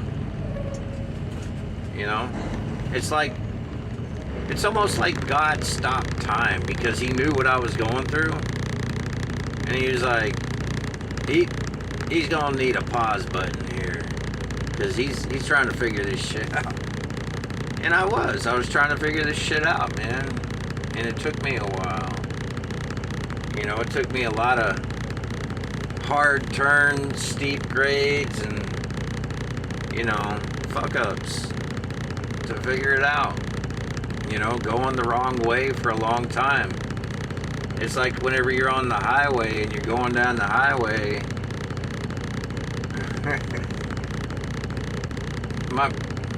I have to say this, man. I'm not trying to throw my bro underneath under the bus, but he came out on the road with me one time because I was actually training him, and he went 100 miles out of route. This was in Nevada, man. Nevada. Desert country, son. Desert country. You go 100 miles out of route. We ended up in Utah somewhere. I don't know. I woke up. No, he woke me up. He's like, bro, I think I'm lost. I was upset, dude. I wasn't so upset, but I was upset. For one, I was tired, but either way, we was 100 miles out of route. Once we got going the right way, I was at peace. And that's kind of like, with life, man. You get going the wrong way, you get you get butterflies, a sick feeling in your stomach. You're like, damn, dude, am I going the wrong fucking way? And whenever you're driving a 72-foot vehicle, 80,000 pounds, it's hard to get turned around. So finally, whenever you do get turned around, you're a little more at peace. And that's kind of like with life, man. You get, fucking 20 years goes by. And you're like, dude, I've been going the wrong way this whole time. 30 years goes by. Man, I've been going the wrong way this whole fucking time. You get turned around, and it's like putting on an old pair of jeans, you know, your sneakers, and you feel okay. The sun's out, you know, it's a beautiful day, and it feels good. That's the way it is, man. You start going the right way, it feels good, it feels right, and you know what's right. Things start clicking, you know.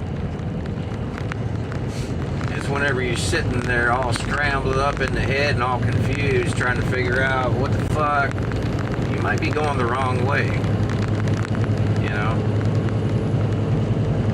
Well, that's the way I was feeling, man.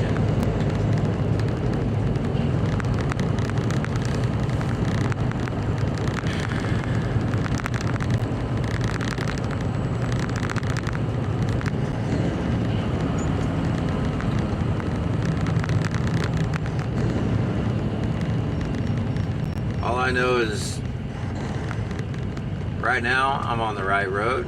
Things are getting done, things are clicking. The only thing is,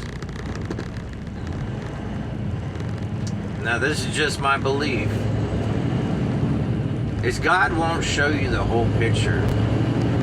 Because I believe God has a plan for everybody and everything. But sometimes he won't show you the whole picture, baby.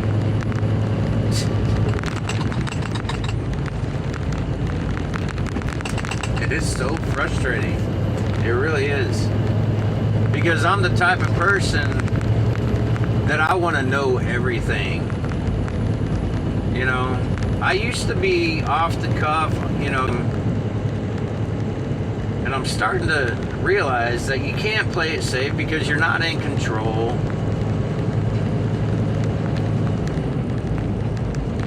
Somebody else is. I mean, yeah, you're in control of your life, but God has a plan. And in order for that plan to work, you got to be in sync with him for that thing to work out, whatever it is. And I don't know where I'm going exactly with this. I know the general destination, but I don't know the full plan. You know, it's like a soldier out on the field. You know, he's like in there in battle, conflict, bullets whiz him. And you get this call on the fucking radio, you know, telling him the blah, blah, blah. And he's trying to, okay. And he just goes and does that one fucking thing, and fucking things, voices are flying, bullets are flying, and you're trying to figure, you know, that one thing, you know, accomplish that one fucking thing, and you can move on to the next. And that's kind of what I'm doing right now, you know, and I'm trying to hear through a fuzzy connection, and it's so hard to hear sometimes because there's so many fucking things going on at once, you know. So it's what I'm trying to figure out, man. And thank God there's 24 hours in a day, because it gives me a little bit of time to figure out, you know, what the day holds. I know a lot of people wake up and they have, you know, their list. Their list. Let's go by the list. Which I'm not, you know, I'm not down in list, but I used to do the list thing. I used to do the fucking list thing, man. I used to, you know, put my goals down. But you know what? Life is life, man. You get curveballs every day. Curveballs, baby. You gotta roll with the punches. And I know the Bible says a lack of planning and all that, you know, but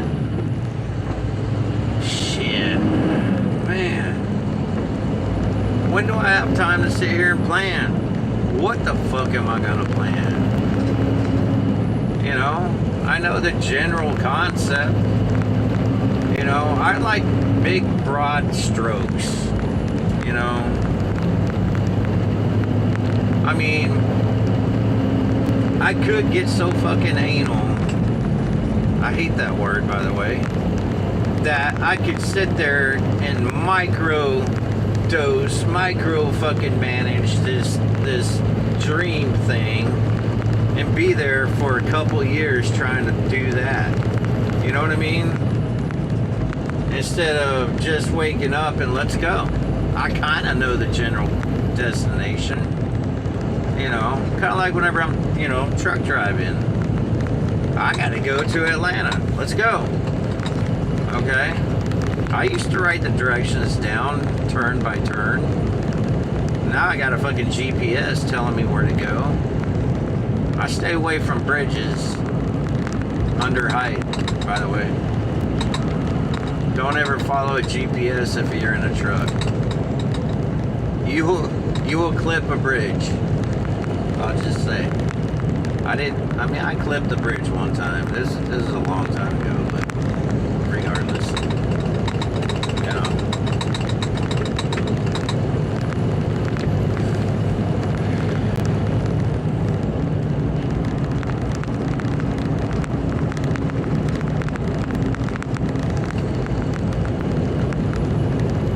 The fuck was I talking about?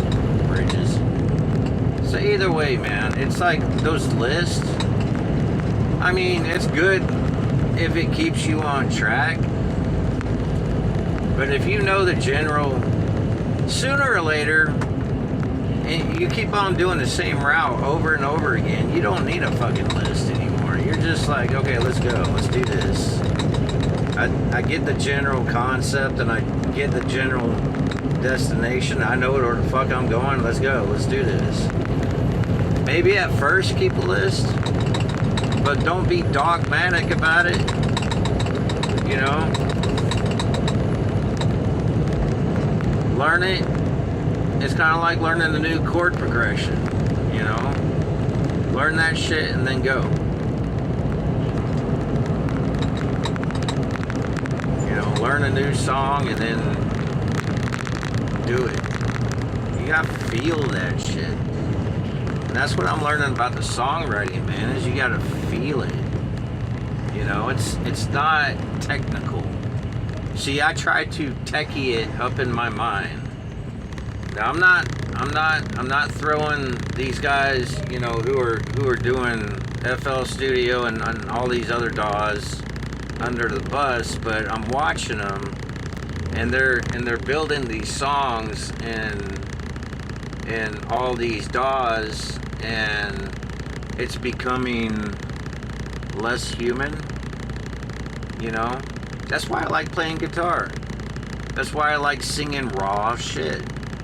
You know, I like singing raw shit and trying to connect with people. You know what I'm saying? And for these guys to start using AI and all that stuff and build these tracks and these DAWs, it's becoming less human. I mean, I tried it a couple times, but you don't hear me in it. You know, I don't hear me in it. I don't hear the human side of me. So whenever I write a song, I automatically put it out on, you know, not Facebook. It's more like TikTok, and I've been getting on YouTube here lately. I've been getting on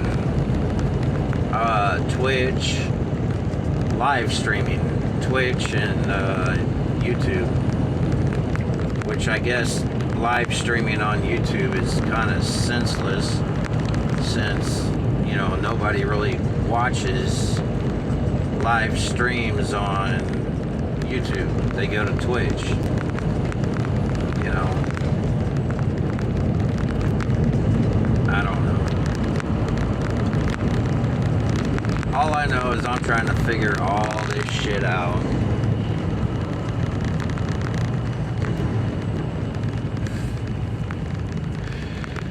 And it's kind of, you know, I say it's frustrating, but at the same time, dude, I love a challenge, man. I really do. I love a challenge. if I don't understand it, I will tear it apart and try to figure it out. Like with songwriting. And you know what? When you're songwriting, you have to throw that motherfucking shit out the window. You really do. Because that's called creation. Creation is organic, you know?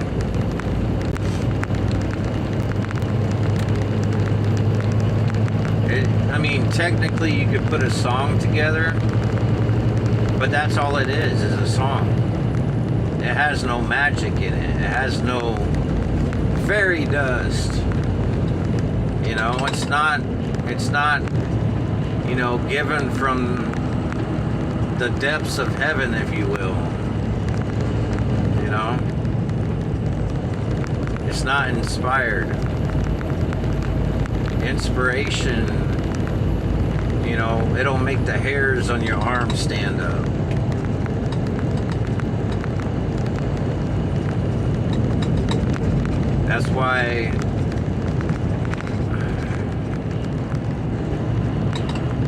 That's why when we create and these DAWs and let AI, you know, do our creation for us, it's not showing who we are, you know. It's like we're letting a meme or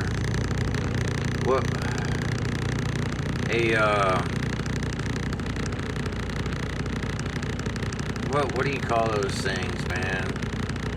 It's like you're letting somebody else live your life. I'll just say it that way. You know? You're letting a character that is not you live your life.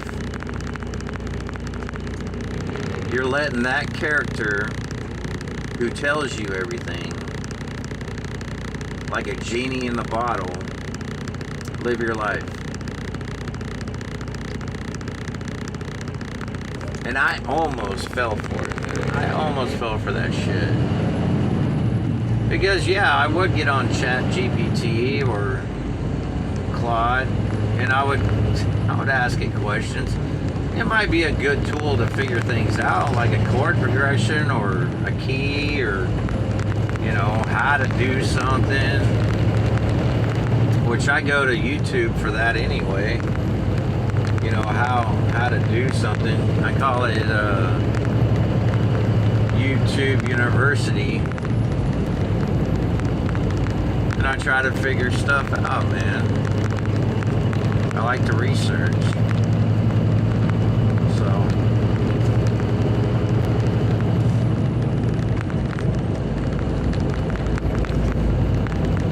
But to let, you know, something live your life, you know, that's not you. You know, there's something weird about that.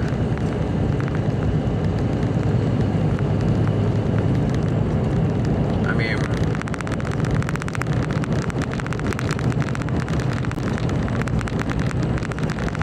it's almost bad enough that we have to connect on a platform, which is what we do now.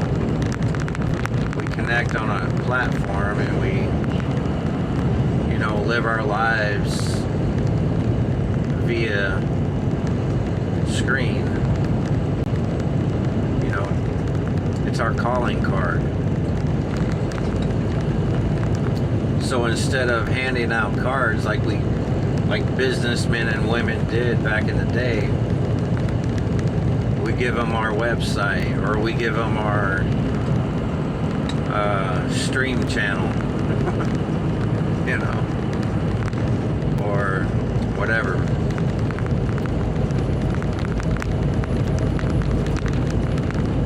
I don't even think it's email anymore.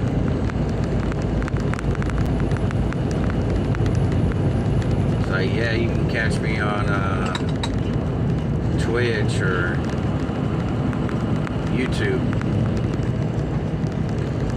Here's my channel.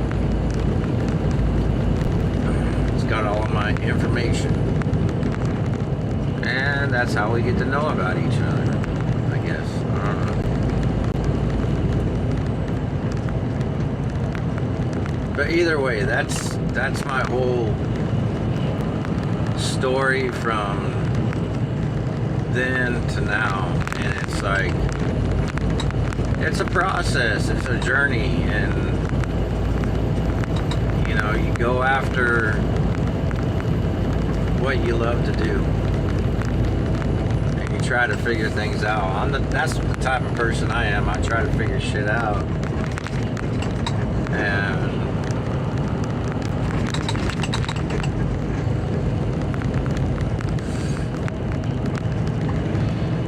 it's definitely a process, man.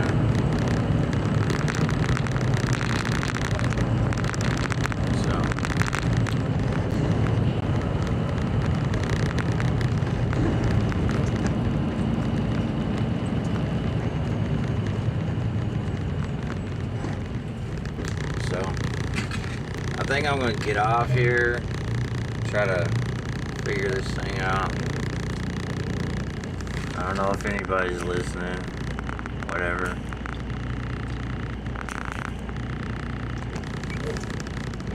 So anyway, y'all take it easy. Y'all have a blessed day.